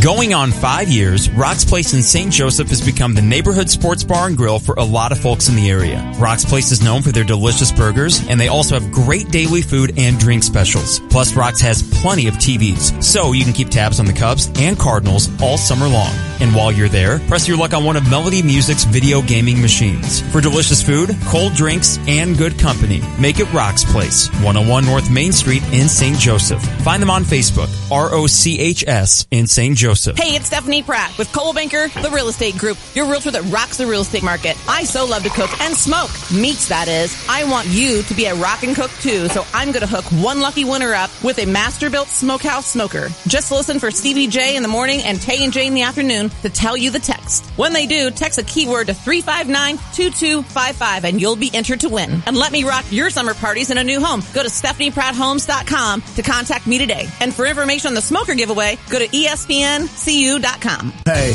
Levi Miller here. After careful consideration, I chose Stephanie Pratt as my realtor to sell my home. Wow, she is the epitome of a real sales professional. She was always available via text and was always quickly responding to any questions I had. Stephanie sold my home quickly. I'm a sales professional myself, and I hold others to a very high standard. She has now set the bar even higher. She was constantly updating me, and that is one of the most important things to any home buyer or seller. Thanks, Stephanie. Coach Mike Ditka is not just talking sports. What will he say next? Hear him here Monday and Friday mornings from 7:30 to 8 with Brother Johnny and me, Stevie J, on ESPN Radio 93.5. What do we do now? I don't know what just happened. This stuff off the air that we just had. The Brian Cardinal stories we just heard. But what he did to Dirk in practice. Oh, good. Jeremy, there are times where people say, you love doing that radio show. And I'm like, I do. Yeah. But there are times where I'm tired. I don't want to do it. When you have stuff like that, where Dee Brown just pops in, those are the things you'll always remember the rest of your life. Awesome. That was so fun to visit with Dee and just chat about it. I hope he's back one Every day. once in a while, you think of random questions. I was just thinking, because he was talking about popping the jersey. Yeah. Like the headband. That headband story was awesome. Oh, it was unbelievable. And then his sock story. That was great. Dee Brown. All right, I don't know what happened to Jay Lehman. Whatever. Is he next? Jay will have on more times, but Jay wants to come in. Come on in, Jay. Yeah, heck of an hour. Oh, my goodness. That was fun. I hope everybody enjoyed that. It's been a fun show when what is normally the day of the year that you worry about the most. Just think about this, boys. We were like, what are we going to talk about today? Then you get a Jose Quintana from the White Sox to the Cubs trade. Crazy. We break down for 2 hours, and it just happens Dee Brown walks into our studio to do a commercial or something like that. On the day that J.J. Watt tweeted about the 05 team. And if you don't know what happened today on this, because we hadn't talked about it, J.J. Watt, of course, from the Houston Texans, played his football at Purdue, right? Or no, was it Wisconsin? No, Purdue. No, Wisconsin. Or Wisconsin. Okay, I'm sorry. Yeah. I'm thinking of the other dude. So J.J. Watt today, just out of nowhere, tweeted out, I was just sitting here thinking about that 04-05 Illini team and how great they were. I mean, I'm throwing, that's the context. I'm not sure that's exactly what he said. But it's just funny that all of a sudden then Dee Brown walks in. So we got the chance to talk about that and Brandon Paul. That's right. Who signed the deal with the San Antonio Spurs. I'm so happy for Brandon. Dee said he's really changed his body. Brandon Paul, I mean, for everybody that remembers that, he was an athletic, toned kid when he was at Illinois and a big kid. But when you see him now, I mean, he is a man. Thick. He's a man. He's 26 years old now, perfect way to explain it. And he's seen the world. He's seen how to be a pro. Yep. And Dee talked about how Malcolm, he thinks that's the way Malcolm should go. That's cool. Go make 6 figures guaranteed. Go play against some good competition. Right. Learn how to improve yourself. And over there, you can gain a little confidence, a little swagger in yourself. Make sure you have a good seed, to kind of sit on, and then come over here and try to live up your dreams. Perfect. Sometimes that works for guys. That's perfect. You know who we didn't ask him about? Jack Ingram. No, poor Jack. Poor Jack had the big game at Wisconsin. Then he had the steal on the great screen in the Arizona game. Poor Jack. We're going to Austin. Yes, we are. I'm just kind of sitting there trying to figure out what just happened here. But we've got some big news, which we're going to wrap up before the show's over about the trade today. The White Sox and Cubbies make a trade. Your Chicago Cubs got a lot stronger with regards to the pitching staff, and the White Sox continue to do what they're doing, and that's adding prospects for the future. My man's going to tell us all about it right now.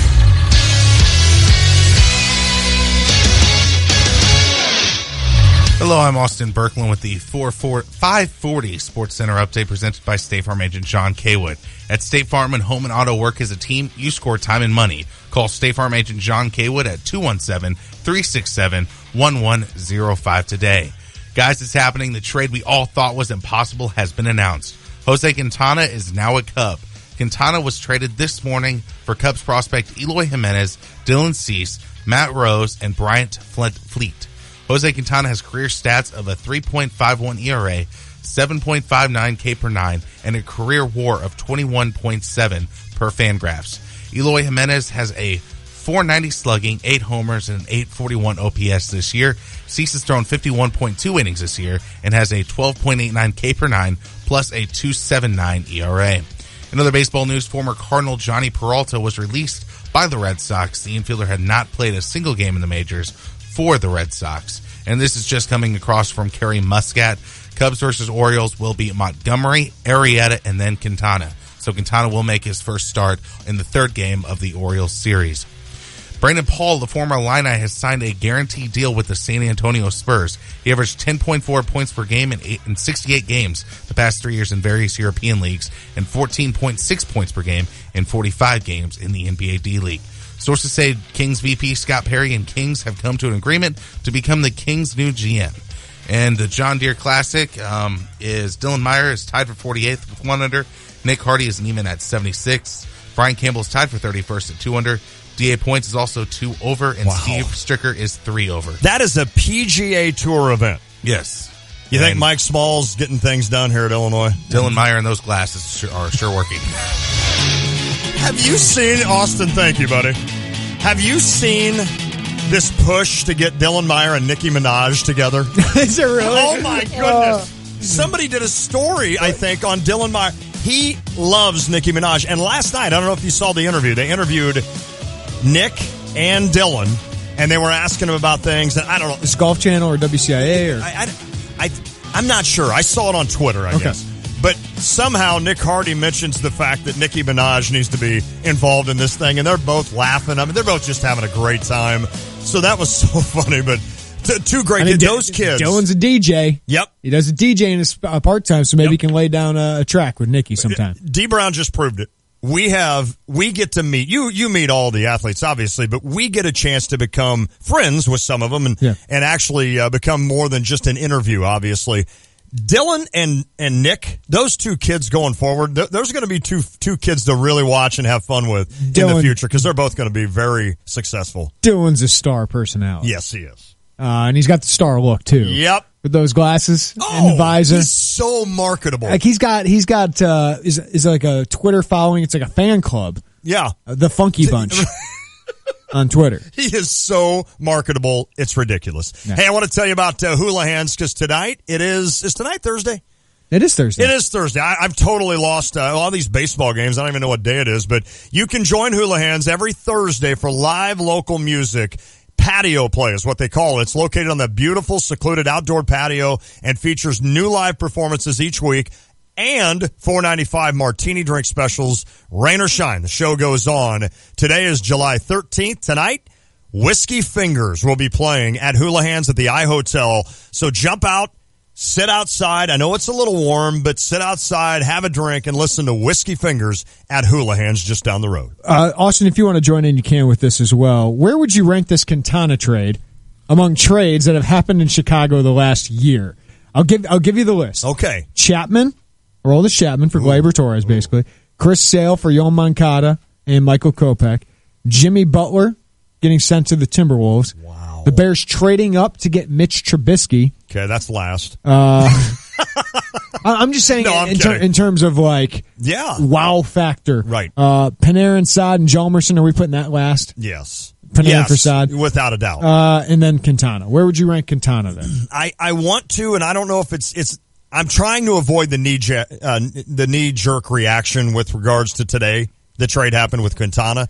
I think I'm going to go Aroldis Chapman 1. The result, right? The result has a big factor on that. I'd probably put Quintana 2. Oh, yeah, I would. Because it involves both teams. Yes, and that's big too. And Austin, I'll let you comment on this because you're a Cubs fan, but the Chapman thing to me last year really, to me, showed they are in it to win it this year. Not that I didn't believe, Austin, that your Cubs were in it to win it, But I think that kind of fast-forwarded my train of thought to think, all right, Theo understands what's going on.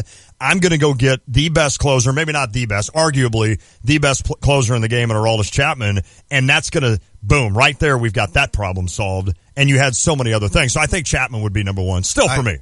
I have a number one that's not Cubs related. I think it is the Mitch Trubisky trade. Really? I think it's up there. Being an Eagles fan and seeing how the Carson Wentz trade worked out for the Eagles and just the hubbubaloo about the whole city with it, I think that the Mitch Trubisky trade is the biggest trade in Chicago sports, because when is the last time the Bears have actually got their quarterback in a draft like that? Isn't it amazing, though, that there's competition for Rick Meyer. Mm-hmm. That there's competition for a bigger trade than the Bears trading up for a quarterback. Yes. Right? Like that should be the number one trade. Wow. But the Bulls trade their superstar. Yep. Or their star, at least. The Cubs acquire a closer who helps them win a World Series. And the White Sox trade two of the top, at least production-wise, wins above replacement, two of the top 8 pitchers of the last 4 or 5 years.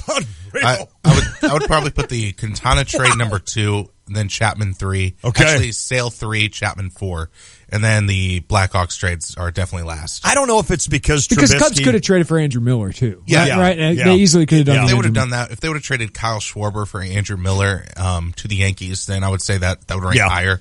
But just the fact that they didn't trade any major league talent to the Yankees means it ranks a little bit lower. It's funny because I think, like, I hate the Cubs. Austin knows this. Mm-hmm. I hate the Cubs. So whenever they make a trade that's going to better them, that immediately is so much more relevant to me than like Trubisky. But you're right, because that is a big move for the Bears. I'd have Trubisky over the Butler trade. Okay. Yeah, I would too. Yeah. I would too. I was kidding when I said that's last. I should have it over Sale, too.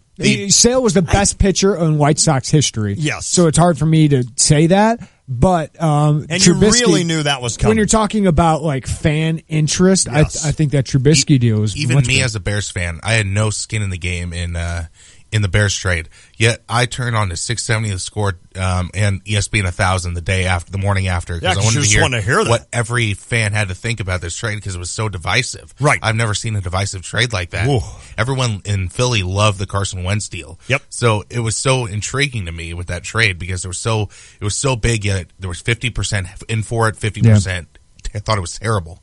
Good stuff. Yeah. 359-2255, 217-359-2255 if you want to weigh in on the Quintana deal. The Cubs get the controllable, consistent, healthy arm they need in that rotation for I'm the next anxious to watch him on the Cubs. 3.5 years you got him. That's the biggest thing about this deal. It's so unfair, Jeremy, to you, and this is a slap at the White Sox, and I don't mean it to be, but I didn't sit down and watch many White Sox games, even though Quintana would be somebody I haven't watched many White Sox games. Now I'm going to watch Quintana pitch for the Cubs, and I'm going to really, for the first time, really see what this kid's all about, because I just haven't really focused on it. Very similar to John Lester. Okay. I mean, his last 4 years, he and Lester, when it comes to wins above replacement, are right next to each other. That's unreal. Yeah. Two lefties at the top of that. Got to do a little more business here before we take our final break, and then we're back. If you want to weigh in, 359-2255. I got to do this. Lindy will love this. Prairie View Landscaping, we know mosquitoes, they can be a nuisance, and with a reported case of West Nile and Champaign, it's even more important to keep your yard mosquito-free with Prairie View Landscaping. And since it's their 25th year in business, they're celebrating by offering up to 25% off their mosquito program. Email mypvdiscount@gmail.com for a quote, free quote. mypvdiscount@gmail.com. Sign up today, and on the 28th of this month, July, Prairie View Landscaping will announce a winner on the Tay and J Show for 2 free mosquito treatments.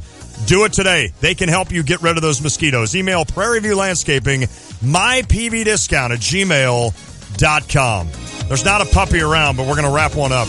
Never gonna give you up. Oh, you know you want to sing, right?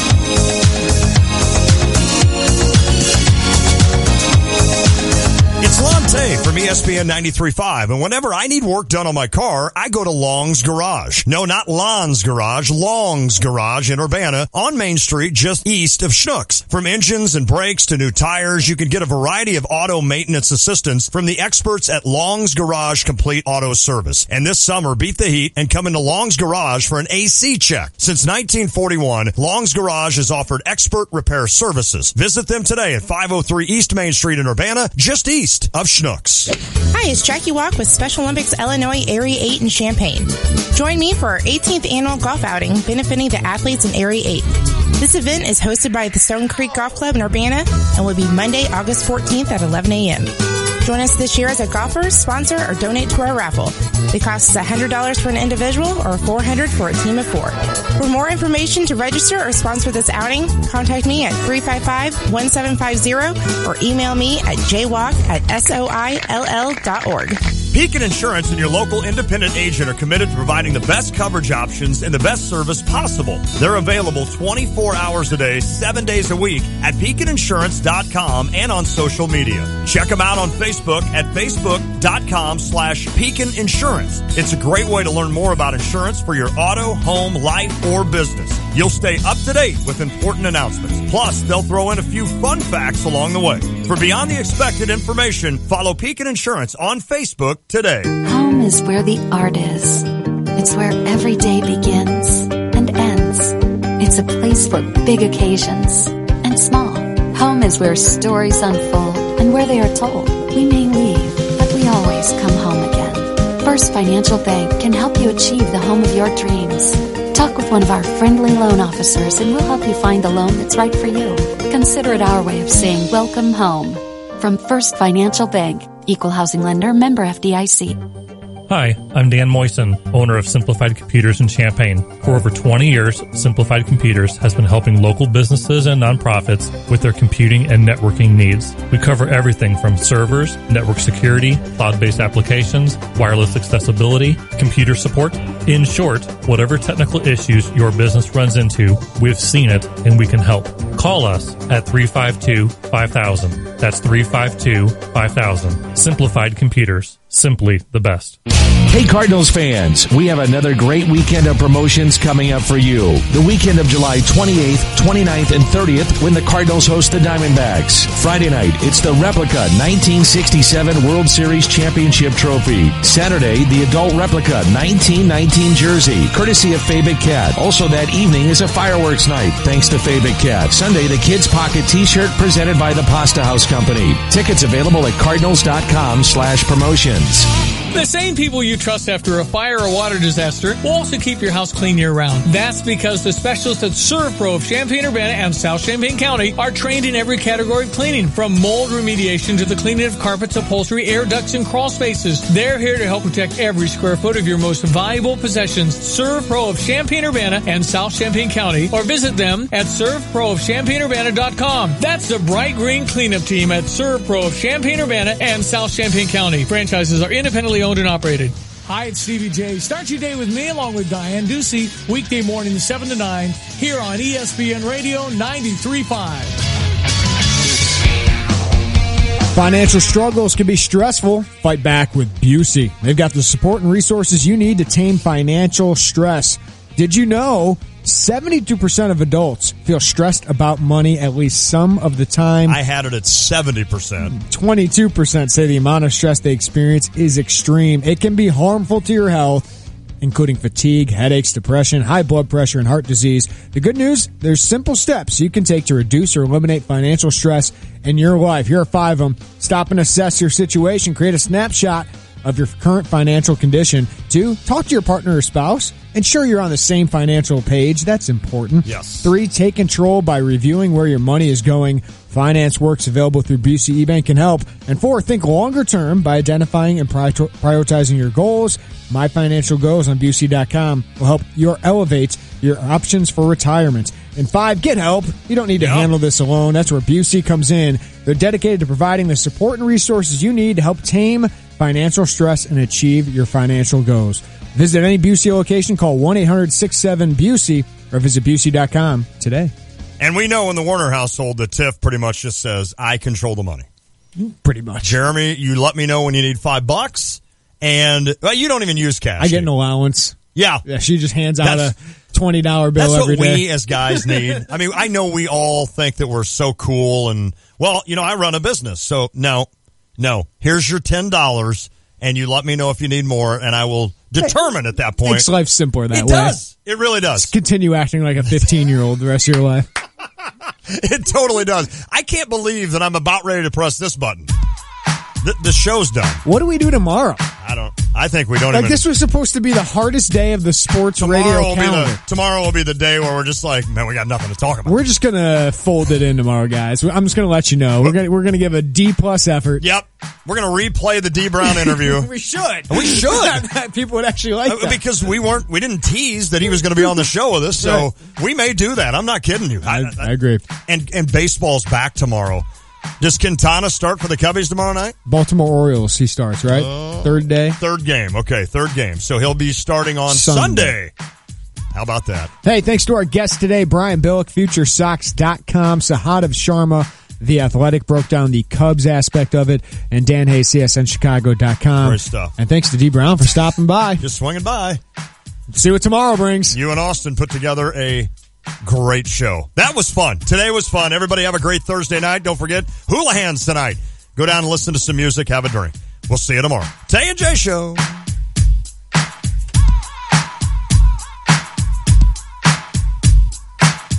Going on 5 years, Rock's Place in St. Joseph has become the neighborhood sports bar and grill for a lot of folks in the area. Rock's Place is known for their delicious burgers, and they also have great daily food and drink specials. Plus, Rock's has plenty of TVs, so you can keep tabs on the Cubs and Cardinals all summer long. And while you're there, press your luck on one of Melody Music's video gaming machines. For delicious food, cold drinks, and good company, make it Rock's Place, 101 North Main Street in St. Joseph. Find them on Facebook, ROCHS in St. Joseph.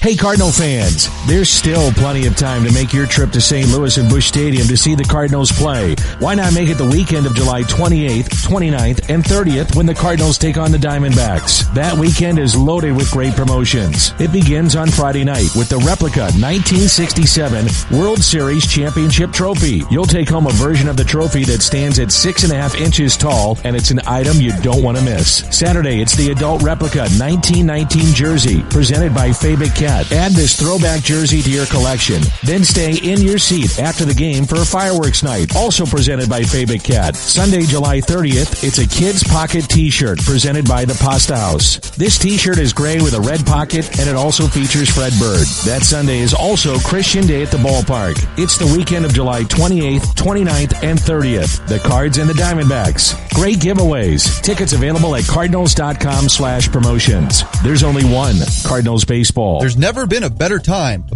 to stop smoking and switch to vaping, to save money you're spending on cigarettes, to experience new flavors, new selection, and new savings. There's never been a better time to stop in and see the difference at Vapors eCigs LLC. Vapors eCigs has the most knowledgeable and caring staff, inviting atmosphere, along with the best prices on juice and hardware. They also have an amazing reward system to help you earn savings along the way, including discounts on juices, coils, and even 70% off a kit. Now's definitely the time to stop by Vapors eCigs LLC. The Twin City Theater Company presents Bleacher Bums, a 9-inning comedy about those lovable losers, the Chicago Cubs. Before last year, of course, Bleacher Bums takes place in the bleachers of Chicago's Wrigley Field. The characters are a bunch of Cubs fans watching a game against the Cardinals. Most of them know each other, even if they might not necessarily like or tolerate each other. Don't miss this show, July 13th through the 16th at the Soto Theater in downtown Champaign. For tickets, log on to TwinCitySquare.com. Thanks to this station, Dr. J. Barry Howe, Libman, the Esquire Lounge, and Budweiser, reminding you to please drink responsibly. This play contains adult language and may not be suitable for all ages.